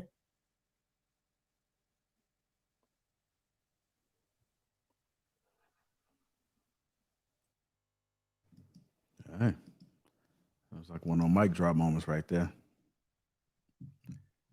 Let me go ahead and comb through these super chats real quick. Got a couple of them. Marriage, politics, and sports. $10 says, as men mature, if they do, they should achieve the level of sexual transformation, where the energy used to smash random honeys is transformed into something more useful. JJ Carver 499 says, if you never had to shift through the sugar smacks to pick out the roaches, you ain't real. Salute. I'm saying you don't exhibit a certain level of realism. That's what I'm saying. A certain level of realism, you don't have it. Yo, I ain't never had to do that. That's crazy. Yeah. And let me say this real quick. Just as far as roaches and all that, just growing up in the hood. If you ain't checked on the people that you grew up around, or if you haven't maintained relationships with those people who either had roaches or knew your mama or something like that, there may be something like missing in you, you know? I got friends, like I said, that we spend the night over each other's houses. We knew each other's mama. You know, they knew my mama, I knew their mama, and shit like that. Like, we got into fights, sold drugs together, stole cars together, went to jail together, just all this stupid stuff. Went to the creek together, played throw up tackle. I don't know if y'all ever heard of throw up tackle together. Before we even knew how to play football, we just throw the ball up and whoever catch the ball. So those people, they may not always be the best people or whatever, but those people bring you back to your childhood. So they may or may not be your friends or whatever, but try to connect with somebody from your childhood. That will open up a really important part of you, because like I said, I got two friends that I'm really close to, but I got two other ones that I still keep in touch with. And we all grew up together, all this stuff, middle school, elementary school, just everything. That right there open up a different side of you. If you haven't just delved into that, the childhood side of you, reach out, if you could, to a friend that you grew up with. It's a beautiful thing when we sit around and just have conversations about when we were young. One of my best friends, something he never told me until recently. He said his dad I used to look up to his dad, right? His dad was one of the men that I grew up watching, because I didn't have my dad in my life really, right? he told me recently that I had no idea that his dad was like abusing his mom. And him and his brothers used to try to jump on his own dad. And they were being traumatized through the whole time that I thought they had a great life because they had a mom and dad. And I'm like, damn, all these years, I thought his dad was a hero because he was like my hero. He taught me how to be masculine. He taught me just so many different things, just being around him. And to find that out that one of my friends that I grew up with and valued was going through this amount of trauma without me even knowing it, I appreciate him for telling me that all these years later. But that's some things that is like hard for people to share. So that right there is friendship, when they're able to be vulnerable with you and let you know what they was going through or what they are going through. And every man needs that. You know what I mean? So when it comes to these type of relationships that are surface level, go back to the people that you grew up with. Not everybody can do that. Maybe I'm just blessed to be able to do that. But go back to somebody that you grew up with and have those conversations and open up that side of you. Because we adults and everything, but there's a part of your childhood that you can get from just being around somebody you grew up with. I agree with that. I think you got to be selective though, because you go to, if you're successful and you done made somebody yourself, then like, Mr. Lecco, let me tell you, man, my mother, man, was tripping, man. She done beat me over the head. My daddy was no good. You got $20? You see what I'm saying? So you got to just be careful with that. Sometimes they'll tell you the whole story to get something about of you. But I do think that if you are blessed to have a real friend like that, I do think that connection is important. But I just think that a lot of times we as kids, we romanticize relationships and that they were never your friend to begin with. You just thought they were. So I just say exercise caution with that. The four friends that I grew up with, one is a millionaire. The other one went to the Air Force, so he's pretty successful. And the other one, he has his own business. He's doing well. And the other one, he's doing well too. So the four friends I grew up with that I still keep up with, they all are pretty like well off. So that's one thing I could always say. We all kind of like made it, you know? Well, what if those three didn't make it? What if you were the only one that did, Mr. Let Go? Do you still suggest the advice you gave the Kings? Yes. I actually took my daughter around a dude that I grew up with that didn't make it. We went to the hood and sat on the porch and we talked about all the crazy shit we did, right? And my daughter got an opportunity to see the other side of me that, you know, usually she doesn't see or whatever, or hear about the stories or whatever. So yeah, I actually, of course, that type of person, he still got gold in his mouth and all that type of stuff. That type of person, you don't necessarily want to be close to or whatever. But yeah, I do got people, they're not really friends that I grew up with that I can actually go holler at or whatever. So yeah. Well, I think why I'm asking that is because you said for those that don't do that, then they're missing something. You said if you don't, well, what if? But you were lucky enough to have some hustlers with you, and all five of you guys kind of made it out. You know, yeah. But then there's but a lot even of people, the ones that didn't make it out. I can go holler at too. I just don't call them my friends because of where they are in their lives. Does that make sense? Well, that speaks to what Mr. Sorhel just said. And the thing about it is, because you had the opportunity to have some motherfuckers that didn't make it, and they still sitting on the block, they still on the stoop, bare chest, drinking a 40. You got some other ones that's, you know, traveling the world and having and doing upwardly mobile things.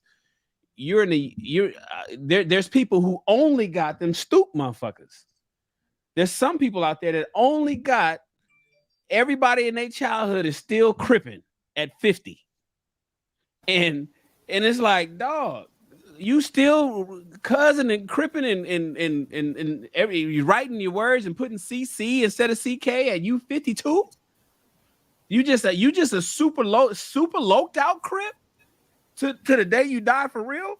And if that's all they have, like you said, you got to keep them at a distance. So I don't know that I wouldn't necessarily agree that they don't have anything in them, but some people have to follow what Mr. Hale has because they weren't as fortunate as you to have grown up with, even though they was out there hustling on the block as children, they grew up and became millionaires, became servicemen in the military.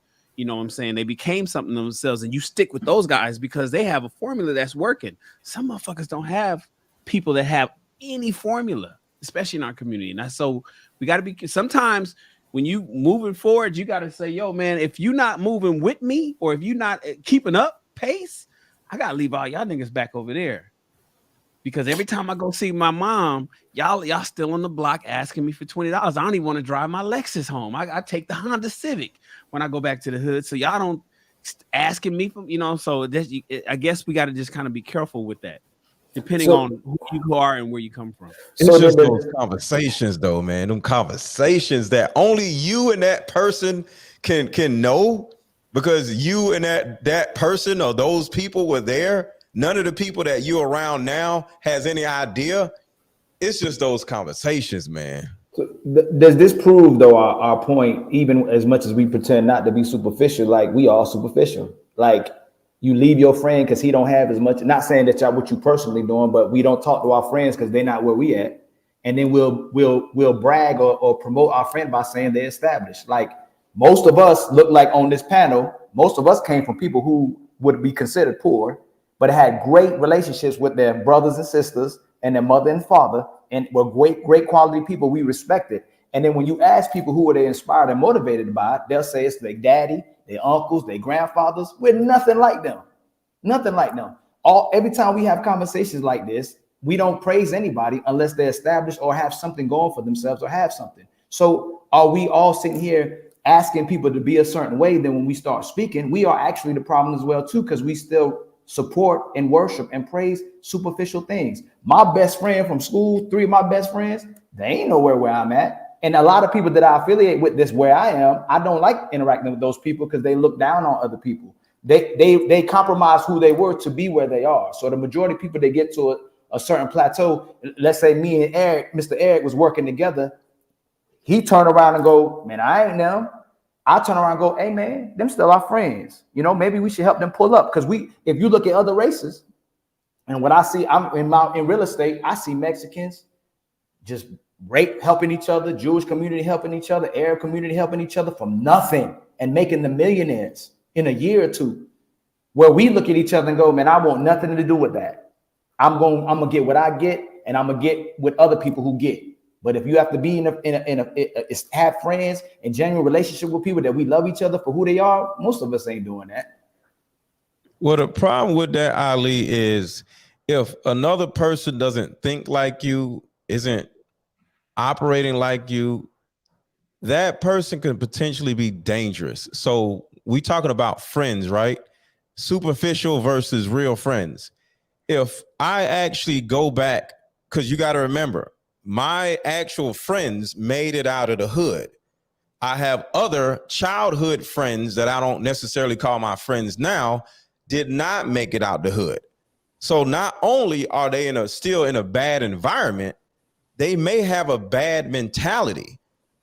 It's no telling what they've been through since I've left, because they're still there, right? So for me to actually hang out with people that don't live the same way I live, that could be a dangerous predicament I could put myself in. Now, there's nothing wrong with like having conversations, but those aren't the type of, like, for example, say I go and hang out somewhere with one of my hood friends or whatever. One of my hood friends literally almost broke up my whole bachelor party. My bachelor party was lit. Everything, it was lit, right? All of a sudden, that same dude that I'm talking about, I invited him to my bachelor party. He out in the front. We got strippers everywhere. Everything's going good. Lights are low. He out about to get to fighting with somebody else. So these type of people that I don't call my friends, but people I grew up with, can't go. So no matter what we want to say and do, and yeah, we gotta, no, certain people can't go with us. If you ain't made it out the hood, I ain't taking you out the hood. I can give you whatever wisdom that I don't got, but at the same time, you have a different mentality than I do. And I can't save everybody because I got a family, I got kids, I got shit, I got people to go back home to. So I might go spin the block or whatever, but I'm back. I ain't spinning the block twice. So the people I actually am still cool with, they made it out the hood with me. And those are the only ones that I call my friends. And we talk or hang out, go to bars and go to cigar bar together to this day. Because if some go down, they got the same mentality as I do. I got to make it home to my family. Ain't nobody rah, pulling out no gun, none of that shit. Nope. We looking at each other. We already know exactly what to do because we both got families at home. We ain't trying to fight nobody. We just getting up out of there. But you get with your one of the little hood dudes, they start pulling the blicky out. Next thing you know, we all looking like Tory Lanez. No, sir. So are you saying the majority of the people in the hood aren't doing the right things? Or you, and I'm gonna try to give you an option to say another one to say, and whether you want to take the option or not, or are you saying there's a demographics of people that's not doing the right thing? Are you saying majority of people would do something to you? Or are you saying just a certain percentage? If you haven't made it out the hood, you just have a different mentality than me. That's all I got to say. Not that they're bad people, but if you ain't made it out the hood, you still in the hood. I've given you the wisdom, and if you ain't did nothing with it, I ain't finna go. I'm not saving no man, and I'm not saving no woman. It's like getting a chick out the hood. No, I'm finna leave her in the hood too. I'll only give my wisdom. I'll go to middle schools, talk to the kids, but these grown men and grown women who's still in the hood, you don't have 20 years to get out the hood. You still in the hood. Guess what? You're making a choice to stay. Ain't nobody got a gun in nobody's head staying in the hood. They making a choice to stay in the hood, and I'm letting them be okay with that choice. Now I want to enter this as well, Ali. So no, don't look down on anybody. I don't, to be honest with you, just by God's grace, everybody is where we are today. Just be honest. Something could happen and you could be right back there. So I don't think it's we judge people based off what they have, but it really is. First of all, everybody ain't happy for you. This is something that I had to learn. Let's not even say you highly successful with a lot of money. You're just doing better. Everybody's not happy about that. And so for me, it's not being superficial and focusing on what you have, but when you build something, you have to protect that, because the more you gain, the more you have. Somebody's going to want your marriage. Somebody's going to want your wife. Somebody's going to want your life. Somebody's going to want your money. And the more you get, you learn. You got to have some safety, some protective measures to protect what you have. Like I've got people now that stay in a regular neighborhood. For me, I look at, do you take care of your kids? Right. Forget your earning six figures. Do you take care of your kids? You keep your grass cut, right? You take care of your family. You man of principles. Like, to me, that's what matters. And it's not really about where the person lives. That's not really what I look at. I look at how you conduct your life, regardless of how much money you're making. That's for me. So when we go to the barbershop, we got men in there who make millions of dollars. Another dude in there who making $35,000. What you make doesn't speak to the man you are. That's why I love barbershops. We come in a melting pot, and this is who we are as individuals. So it's not about the stuff, but we got to be honest. When you put your mind in focus and you work to build something, you got to protect that, because the people you think love you and are cheering for you, they are hating on you. I'm telling you, I used to have the nice heart and want to help everybody win, and I'm gonna help you out. I'm gonna be on the phone calls with you. People got to want it for themselves, and you can't make somebody want something that they don't want more than themselves. And that's what I'm saying. You have to be selective with that, and not arrogant, but selective and protective of what you have, because everybody ain't happy for you. Right. And who all on the panel didn't come up from the hood or for a block right next from the hood? And we had friends. We had people we might have not been friends with, but for the most part, majority of the community. Now we can talk about, again, the demographic of people. I'm not going to, and I ain't justifying no behaviors. I could be understanding why those behaviors occur. But most of my friends were in the hood, were from the hood. And most of the people looked out for me. I looked out for them. The only thing that separated us was some of us made more progress and gained more in the definition of what society looks at, and some people just didn't. But it didn't change who they are as a person. Now I won't take away from people becoming more bitter, people becoming more how can I say it, more, I guess, in a place of hurt, or where things may not went their way, and they take it on to other people. And sometimes we may do the same thing as well too, but I don't think what you have and don't have doesn't qualify you as a good person. And a lot of people that, I'll say this, I don't know if y'all, like I said, I feel like some of y'all might have association with the hood. A lot of people looked out for each other, man. Like a lot of people looked out. Most people that looked out for me was from the hood. A lot of people that was in high places did not look out for me. And I'm just being honest. And it helped me get to where I am as well too. All right. Shane, want to give us final thoughts? Anything to add? No final thoughts. I want Ricky to wrap this one up. Yeah, we good. We could be good. It's been an excellent show, man. It's like one of them shows that I want to go back and watch. A lot of gems being dropped. I'm hoping that the likes reflect all the knowledge that was dropped tonight. So if you haven't already, make sure you guys hit the like button. Also, make sure you subscribe to the channel. Make sure you follow these guys on their individual platforms as well. Shannon Rawls, just put in Shannon Rawls. You'll see it pop up. I think you're the only one, right, Shannon? Mm-hmm. Yeah. Ricky Williams Boxing. Make sure you guys tap in that as well. He's also has a show on Fridays on the network at 5 o'clock Central Time. So make sure you guys tap in. Sir Hell. Blessings, brothers. Always appreciate you, man. I've been one of the people to witness your growth. I was there from the beginning, and just seeing you now, man, you transform into like Megatron or something now, man. So, appreciate you, bro. Thanks for having me tonight. Yeah, no doubt, man. Always a blessing. Make sure you guys subscribe to Sir Hale's channel as well. Ilkon, that's it. Yes, sir. Yes, sir. Ilkon. Hey, at least you tapped the jar.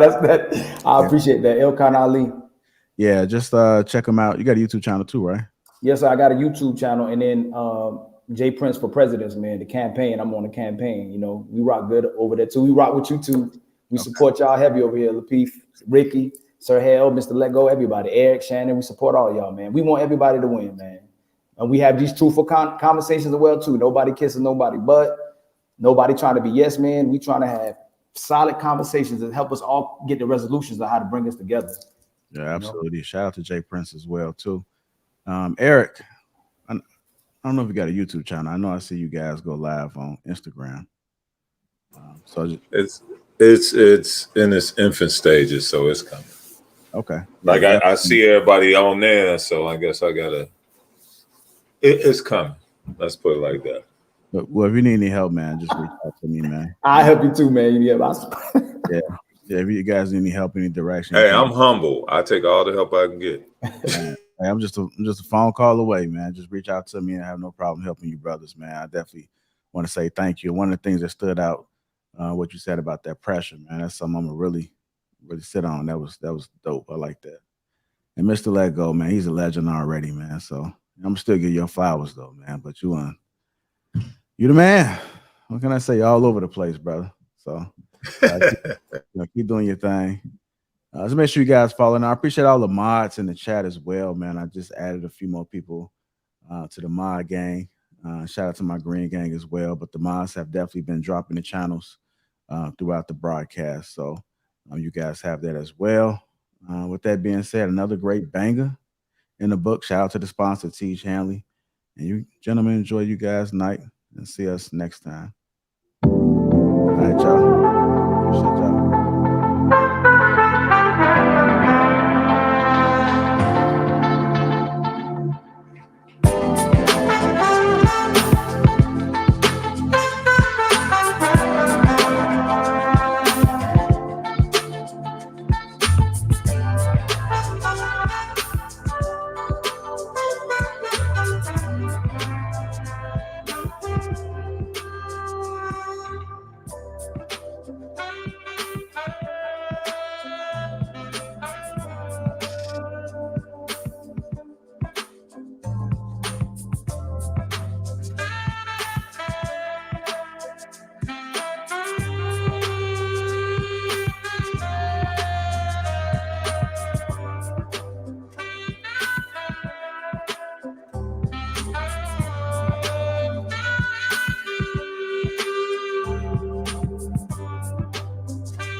Appreciate all the support. Make sure you guys hit that like button on your way out. Also, make sure you subscribe to the channel. See the family in the house. Shout out to Pressure. Shout out to Lady Di. I see you, Joy Landry. Appreciate you. And Sanya One. Shout out to Green Gang. Marquise Keys. I see you.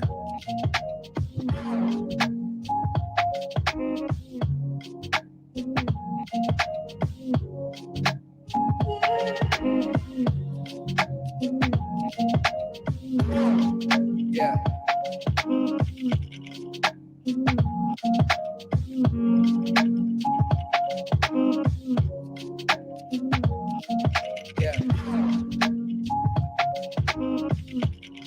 Army of YHWH. Shout out to you, Green Gang. I see you.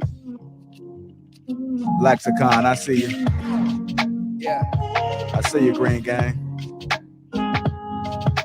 Shamar Lawrence. I see you. Yeah.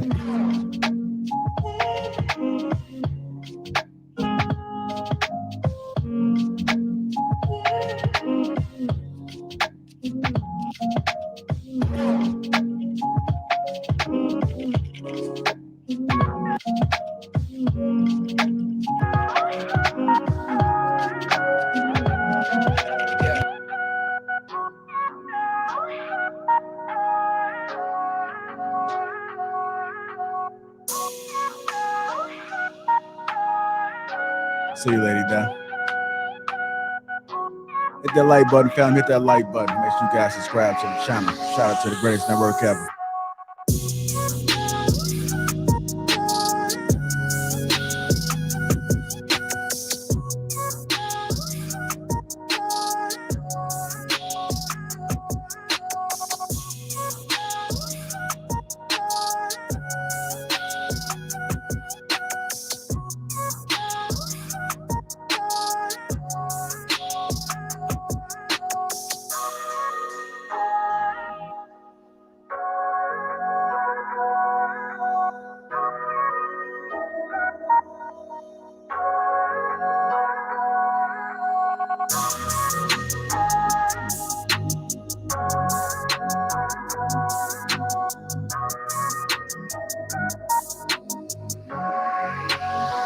Hit that like button.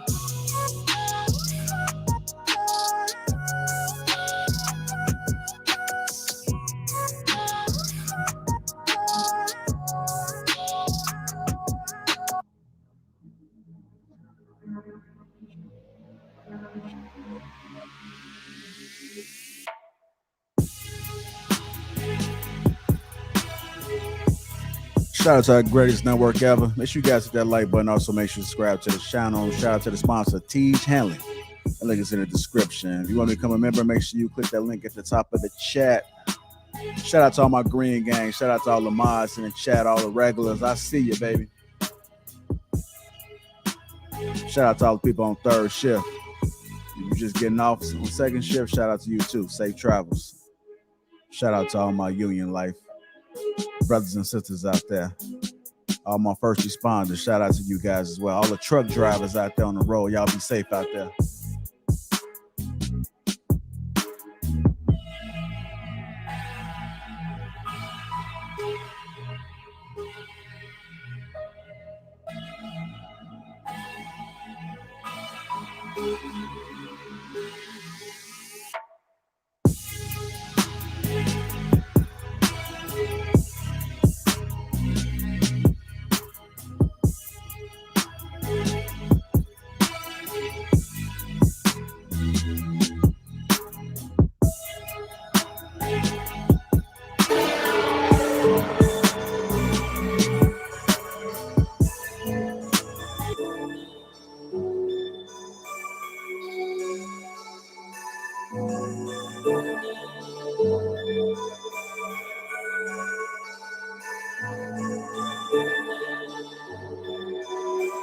This is the last track.